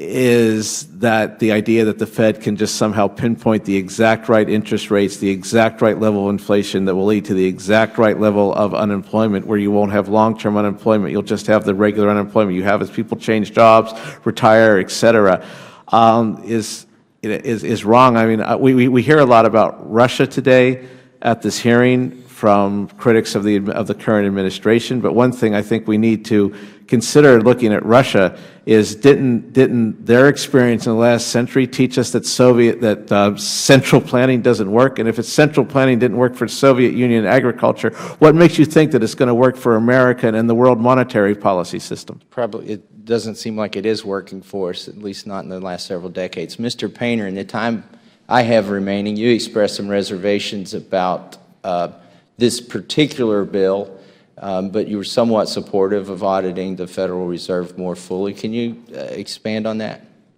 I believe there needs to be full disclosure of what's going on at the Federal Reserve. I think transparency is critical for public confidence. But I think the statements made today about the Federal Reserve by Mr. Singleton and the statements that I have heard repeated by the far left and the far right about the Federal Reserve are dangerous. It is dangerous for this Congress to take any steps with respect to the Federal Reserve without bringing in professional economists, perhaps former governors of the Federal Reserve and others, to explain to you how it works.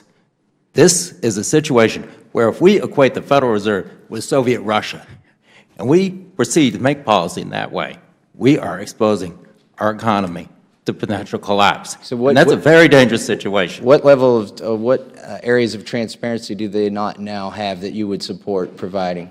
I believe that the audit that is suggested here, whether it be by the Comptroller General or by somebody else, that would be very helpful to know more about what is going on with respect to monetary policy, to have more transparency, to make sure that nothing leaks out of the Fed so that there's insider trading based on projections about what might happen by people who have inside information. It's absolutely critical to have public confidence in the Fed. And if more transparency will give that to us, that is wonderful. But what I am very scared about is these conspiracy theories that are being pushed, equating the Federal Reserve with Soviet Russia. That is just false. And if you take that testimony and enact legislation based on that type of testimony, without consulting economists, without consulting experts who know what the Federal Reserve does. Are you concerned about their balance sheet tripling in the last I am concerned. But I want you to hear from people. I don't think that's a conspiracy theory or the fact that they played an adverse role in the housing bubble. They did, but Wall Street did too. Privately owned banks Lehman Brothers, Bear Stearns, Merrill Lynch. A Where lot of was the those transparency folks there? work at the Fed. All right, thank you. I yield back. Gentleman's time has expired. We'll now recognize the gentleman from Maryland for 5 minutes. Mr. Chairman, thank you very much. Mr. Painter, I've admired you since I knew you slightly in college as a high-ranking official in the Bush administration, his chief ethics officer. You've always been a little conservative for me, but most people are, so I'm not going to hold that against you. You are one of the nation's leading ethics authorities, if not the leading ethics authority in the United States of America today. And the questioning from my friend from Kentucky puts me in mind of a letter that was written by James Madison to a Kentucky farmer, where he said that popular government without popular information is but a prologue to a farce or a tragedy. The people who mean to be their own governors must arm themselves with the information and the power that knowledge brings.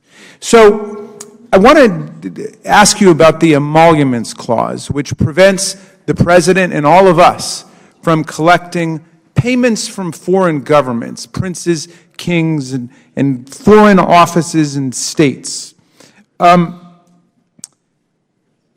In your experience as an ethics official for President Bush, if a president were to receive a trinket, a painting, a statue, or something from a foreign government, what would you do if you wanted to keep it according to the terms of the Constitution? Well, you would have to have consent of Congress. So how do you go about getting the consent of Congress? Through a bill. Okay, or through a resolution of Congress. So just tell me technically, if you're working for the President, and the President says, I'm concerned, I'm getting all this money from abroad, or I'm getting presents and gifts, I want to make sure I'm clean with the people of the United States and the Constitution, what do I do? Step one, disclose it. If it's over the amount already authorized under the Foreign Gifts and Decorations Act, sit down with Congress. Here, President Trump could sit down with a Republican-controlled Congress and say, this is what I've got. How much can I keep? So who would you ask? Your White House counsel, your ethics officer, to go to who? The Speaker of the House? I would go. I have the White House counsel work with the lawyers in both chambers and discuss what the President has and disclose what the President has. Did you ever do that as the White House ethics officer? Oh, no, because the President wasn't receiving payments from foreign countries. Okay. We didn't have that kind of thing going on in the Bush administration. Okay. Hey, do you know of other cases in the past where presidents have received a painting or a gift that they want to keep and they go to Congress to receive it? Are you aware of that? Not in recent memory. Okay. Gifts would be declined or turned over to the United States government. Okay. We had someone try to get a prince tried to give a Rolex watch to someone in the security, in the White House, in the national security area, and I think we said, no, that's not going to work. Okay. And without going to Congress, you just refused it? No, we don't take Rolex watches from the Saudis. Okay. So let me ask you this question then. We've never had a president, at least in our lifetimes, who has the kind of extensive foreign business empire that this president has, with the Trump hotels and the Trump golf courses and the business contracts, the trademarks, the deals all over the world, entanglements directly with foreign governments as well as corporations controlled by foreign governments. Now, and there are lots of allegations that he's been collecting emoluments from day one. There's been no attempt to come to Congress to ask us for our consent.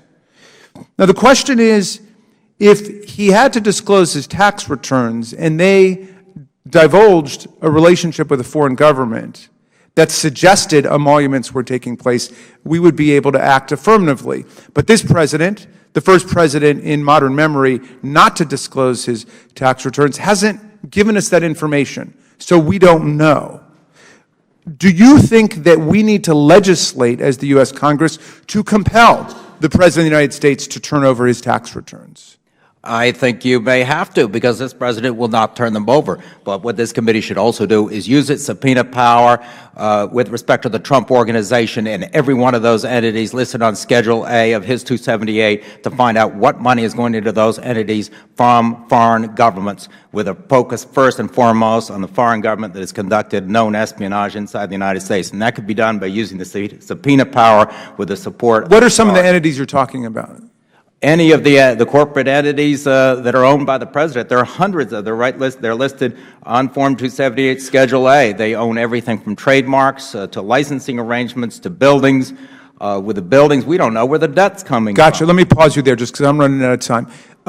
all of the Democrats on this panel have said that we should have a legal obligation for the president to turn over the tax returns. Most of the Republicans have said there's a moral obligation and he should do it. Do you think it's a moral obligation, or do you think it should be a legal obligation too?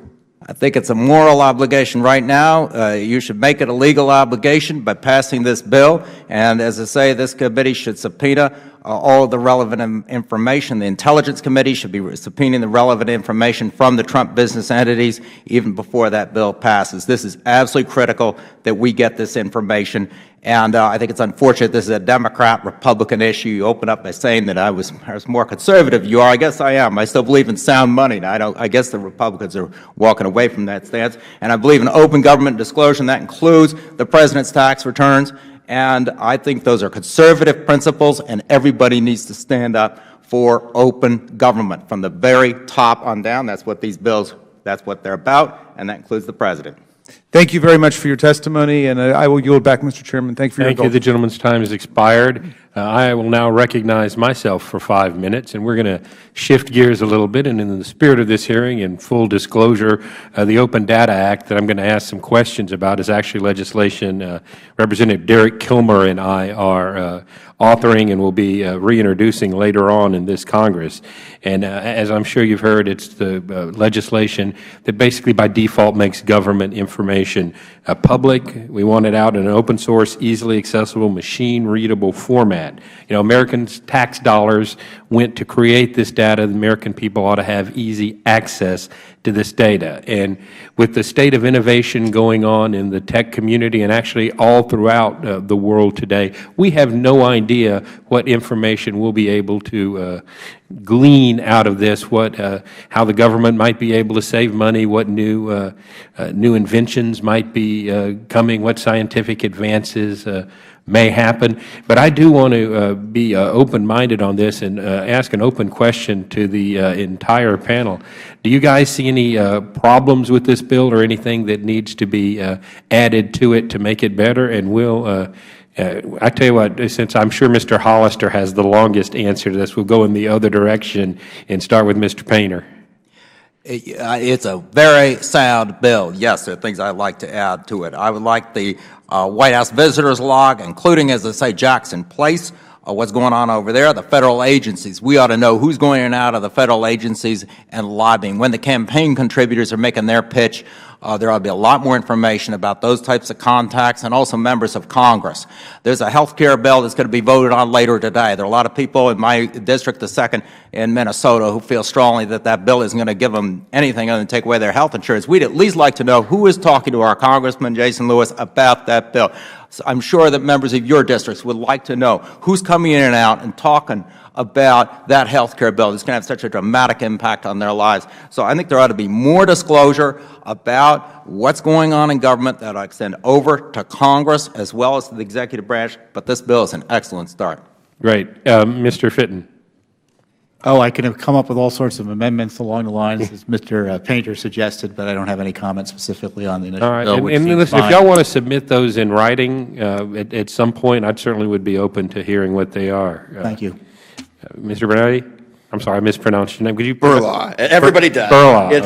It's an excellent bill, and I like that it makes the data user-friendly, that, you know, data can be of no use when it's just in a data dump, and people, you can't separate the wheat from the chaff, to use the analogy, but that it makes it user-friendly and accessible so the taxpayers can focus in on what governments are doing. But again, I think there are more things Congress can do. The Financial Stability Oversight Council, which has almost as much power as the Fed in terms of deciding whether a financial firm is too big to fail, which can, you know, both adversely affect the firm with more regulation and as well as give it, advantage it by giving it, saying the government would bail it out. And yet we don't know anything about those deliberations. So that agency, like the Fed, needs to be made less secrecy.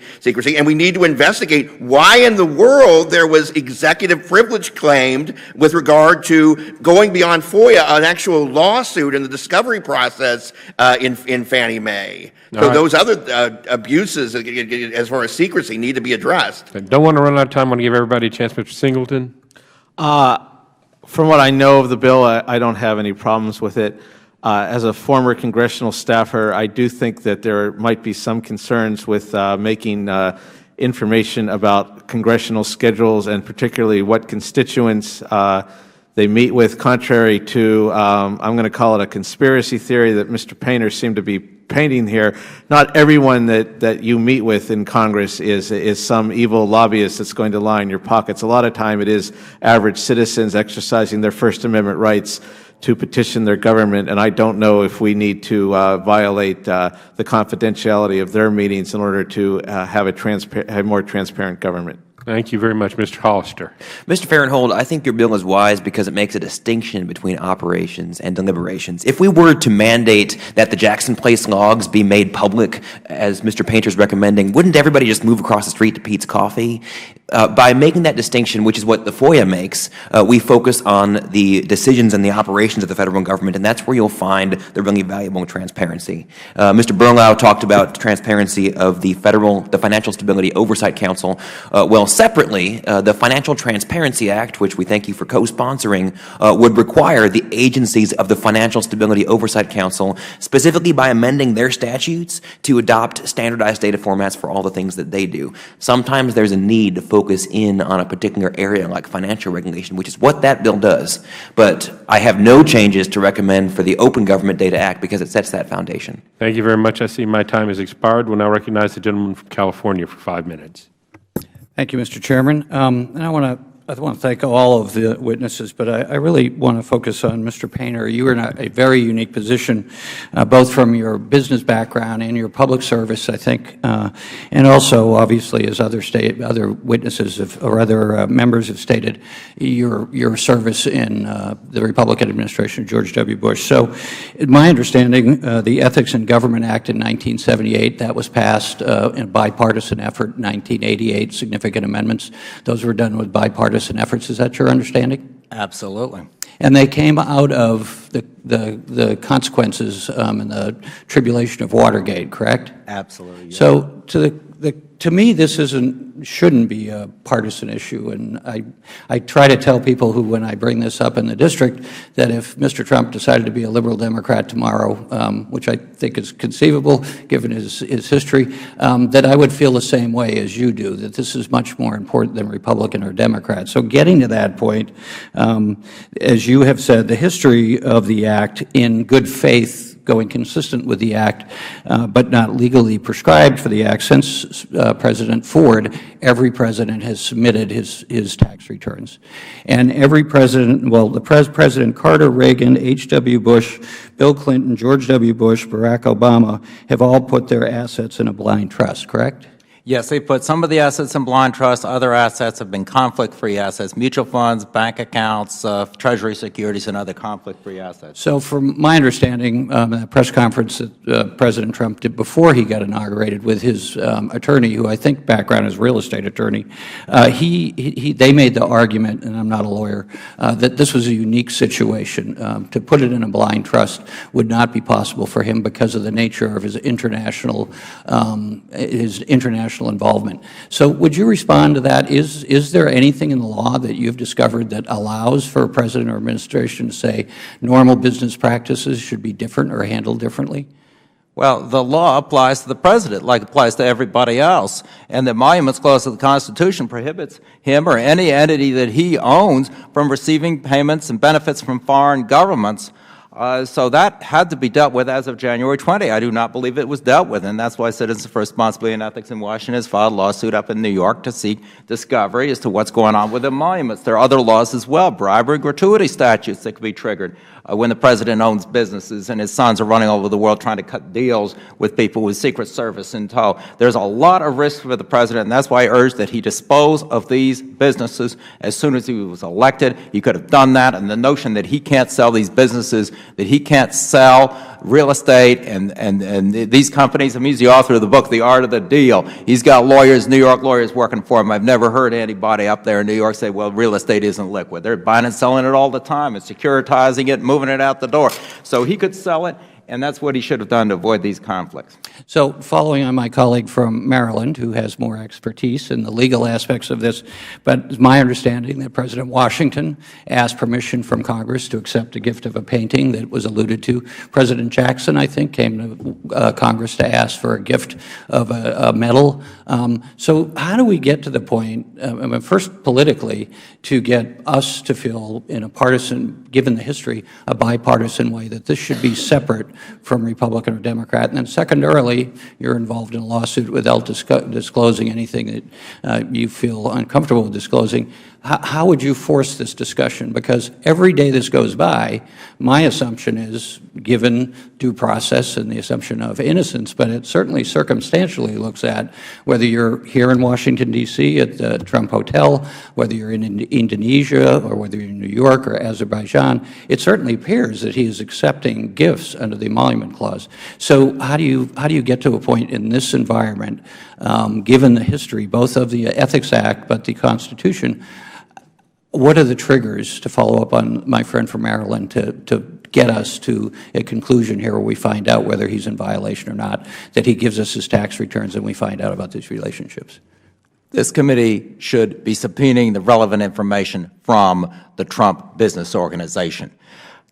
The way to make this bipartisan is to discuss this with the people in your districts. Republicans and Democrats feel the same way about transparency in government with respect to the President and everyone else. And that's why Republicans and Democrats would support this bill with respect to transparency and making the records accessible. And I fully supportive of that, but the American people also expect to see what's going on with the President's tax returns and his dealings, particularly with foreign governments, particularly in a year in which a foreign government has conducted espionage inside the United States. So the way to make this bipartisan is to go back to your districts. We're going to be discussing in the Minnesota 2nd Congressional District, where I live.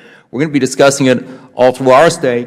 I think it's going to be time for every member of this committee, Democrat and Republican, ask the people who sent you here how they feel about a president who will not disclose his tax returns, and then come back to Congress and represent the people who elected you. Thank you, Mr. Painter. Thank you, Mr. Chairman. The gentleman's time has expired. We'll now recognize the gentlelady from the Virgin Islands. Thank you, Mr. Chairman. Good afternoon, gentlemen. It seems that every day there's a new revelation about the contacts between the President's campaign or the President's associates and Russian officials. And we're having a discussion today about transparency, so I thought this topic might be kind of relevant to what we're discussing. First, there's been reports that former Foreign Policy Advisor Carter Page traveled to Moscow in July 2016, gave a speech that was critical of the United States. The campaign has admitted that it was aware of Mr. Page's trip. Then, after initially denying it, Mr. Page admitted that he had another meeting with the Russian ambassador last year. There are reports about Roger Stone's connections to WikiLeaks. After there are reports that have indicated that Paul Manafort, Rick Gates have connections to pro-Russian groups in the Ukraine. Mr. Manafort abruptly resigned at that point as chairman of the campaign.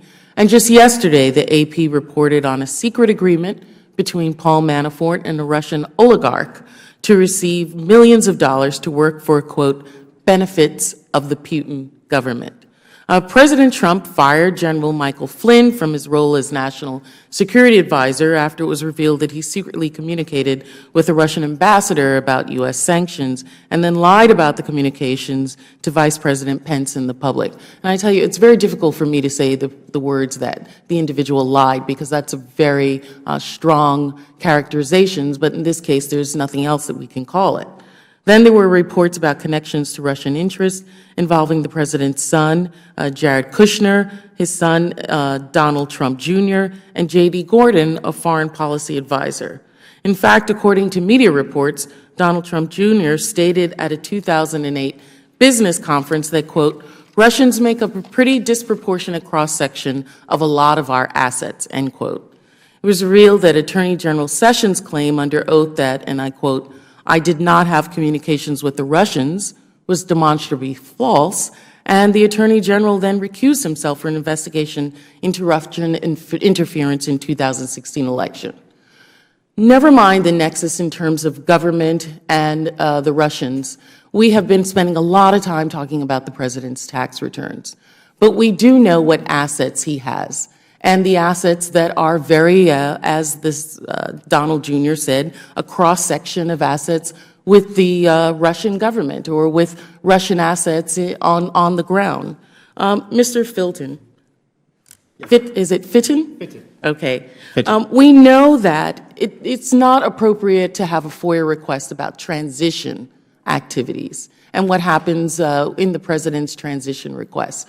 But do you intend to have a FOIA request for the activities related to this Russian, the investigations that are going on in the same way that you had investigations and brought to Congress's attention issues with Benghazi? I mean, you have stated how we rely on you for that, and that's important. Yes, we have well over a dozen Freedom of Information Act requests pending on the very issues you're talking about. Also, we've filed at least 2 lawsuits over requests that have gone unanswered. I have a different interpretation of what went on, but the documents are going to show what went on, hopefully, if we get full disclosure. And it's an opportunity for the administration to clear the air on all of this. And I think personally it would probably benefit the administration to release this material as quickly as possible. It's interesting that you say you have a different interpretation. Will you allow the documents to speak for themselves, or are you going to try and interpret them? Well, we'll get all the documents out. Our practice is to release the documents we get, and we'll highlight things we think are important, but all the documents are available to the public. And will the importance of the things that you highlight, be the things that you would like us to think about, or the things that you think the American public are interested?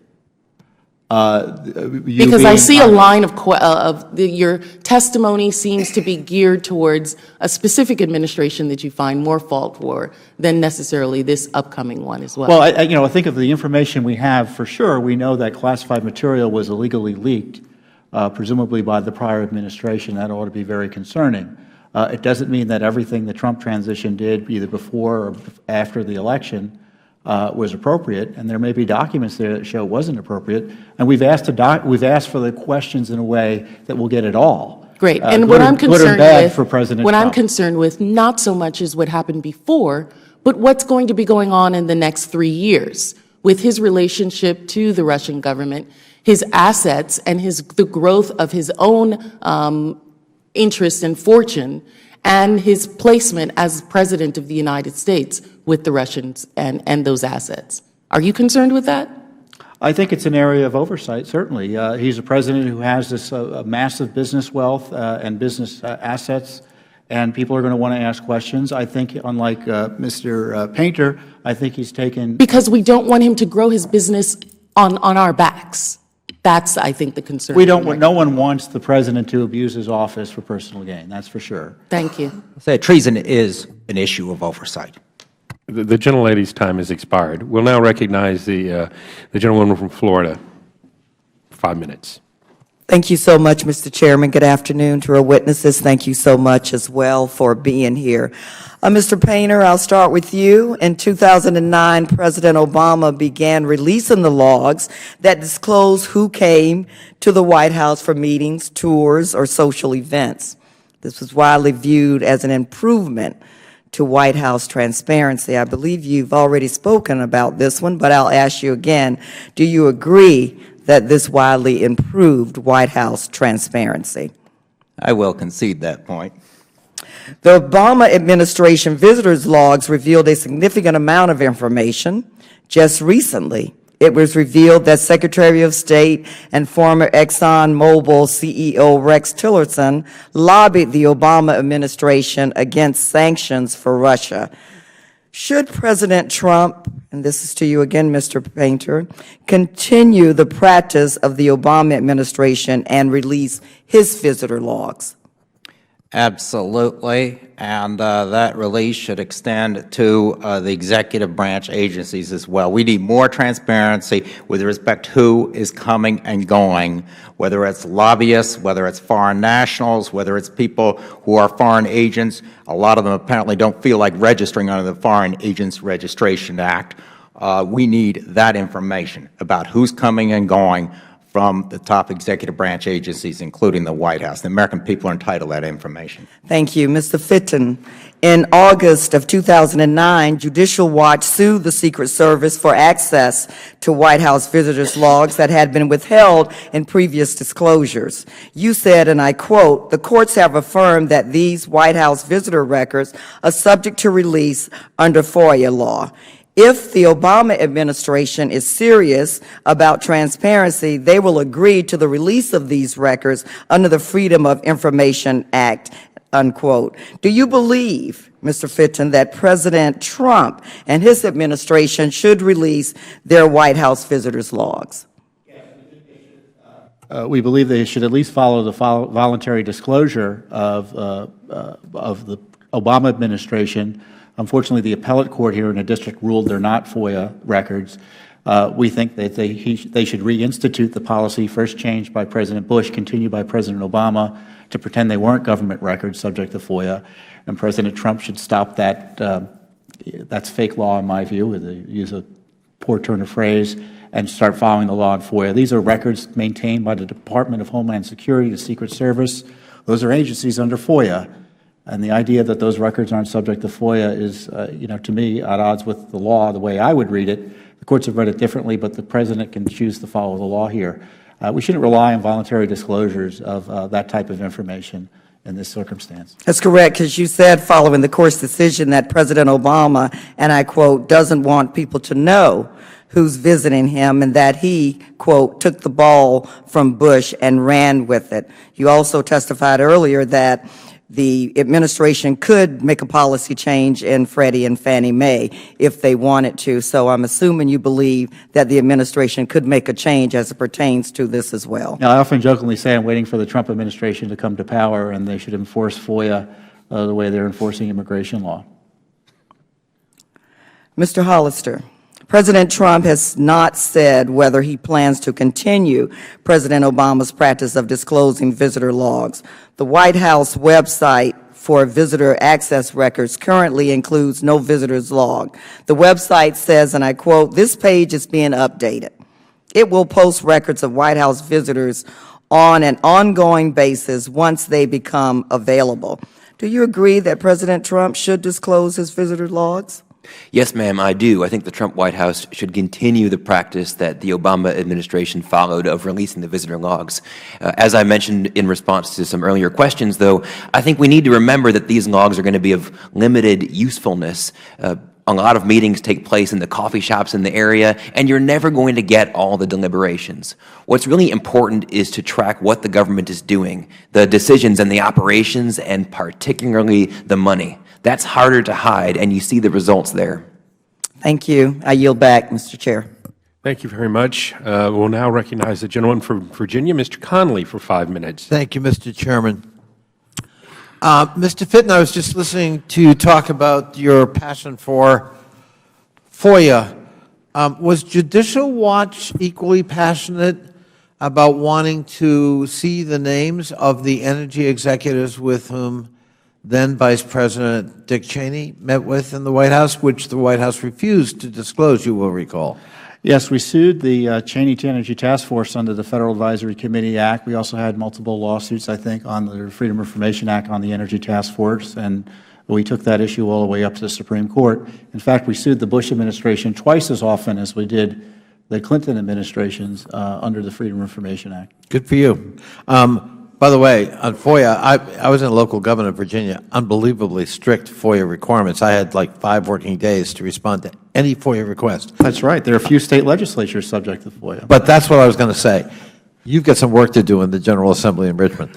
They've exempted themselves from their own FOIA laws, and I'd love to see them subjected to the same laws they subjected us to. One of the other rules Virginia has, you have to be a Virginia resident to. But you know, the interesting thing was it worked. For 14 years, I was subject to some of the strictest FOIA requirements in the country, and you know what? It did not disrupt the operations of government. It actually worked. Openness can be inconvenient for some politicians, but it certainly allowed the public and special groups within the public to know what was going on and to make sure we were accountable. And I'd rather take my chances with that ethos than what we're dealing with right now. I assume you would agree that every president should release his or her tax returns in the spirit of this transparency. Yeah, more transparency, the better. Okay, absent cooperation voluntarily, do you support statutory requirement for such? Well, I just heard about the legislation yesterday, and I have a constitutional concern about requiring presidents to release their tax returns, and particularly targeting this president through legislation specifically, which seems to be the excuse for the legislation. All right. It's not a broader issue. It's about getting Trump's tax returns, which may have some constitutional infirmities associated with that. Professor Painter, your view on that subject? I do not think there's a constitutional problem here. On the other hand, I have urged in my testimony that we ought to require disclosure of the information that's on tax returns with respect to everyone who is high up in the government with respect to national defense. We ought to have information about foreign government money coming in and out of closely held entities owned by the President, the Vice President, the Secretary of Defense, Secretaries, Army, Navy, Air Force. As a matter of fact, we had some secretaries, I think it was Army and Navy nominees who pulled back because they didn't want to go through the process. I have no idea why. And I respect the constitutional concerns, separation of powers and so forth, but frankly, the public right to know, it seems to me, also has to be weighed here, and if you don't get voluntary compliance, then we have to look at the statutory recourse. Absolutely right. And you can require it because 278 can simply be amended to require a schedule of the tax returns. And I think you could apply it to people other than the President. If that's going to be the concern he feels singled out, fine, we'll add those other people. Okay, Professor Painter, because of my time, because I know, Mr. Fitton, you want to comment, but I have very little time left, unfortunately. Professor Painter, my set of concerns is what could go wrong with that. Absent knowing questions of debt, obligation, relationships, taxes, owed or earned, we look at situations like Trump investments in the Philippines, Trump investments in Turkey, Trump investments all over the world, and one asks oneself, well, what could go wrong with that, not knowing all of the details and not addressing the inherent conflict of interest through no fault of his own? He's a businessman, successful, and he's now president, but you are president. What could go wrong with all that? We don't know yet. But where would we have been in December of 1941 if President Roosevelt had owned buildings in Frankfurt and Berlin and a $300 million revolving line of credit from Deutsche Bank? We don't know what the next crisis is going to be. But our President is going to face dangerous situations around the world, and he needs to be loyal only to the United States. We have had a foreign government that has conducted espionage in the United States and has interfered in our elections. And now we have a President who will not disclose his dealings with foreign governments, with foreigners, and with others. We need those tax returns. We need them now. You can pass the bill. You can subpoena the information from the Trump Business Organization. We need that information now. Thank you. Thank you. And I'd like to thank our witnesses for being here with us today and for their testimony. I'd like to ask unanimous consent that members may have 5 legislative days to submit questions for their record. Well, Mr. Chairman? Yes. Reserving my right to object, but I will not object. I forgot to enter into the record. May I ask unanimous consent while you're on it to enter into the record statements of support for the Presidential Tax Transparency Act from a number of groups, including Public Citizen, Every Voice, Democracy 21, Center for American Progress, and Americans for Tax Fairness. Without objection, there may be part. I thank the Chair, and I withdraw my objection. All right, so we'll go. Let's just do it again, just to make sure. Unanimous consent that all members have 5 legislative days to submit questions for the record. All right, without objection, that's so ordered. If there's no further business, without objection, the committee will stand adjourned.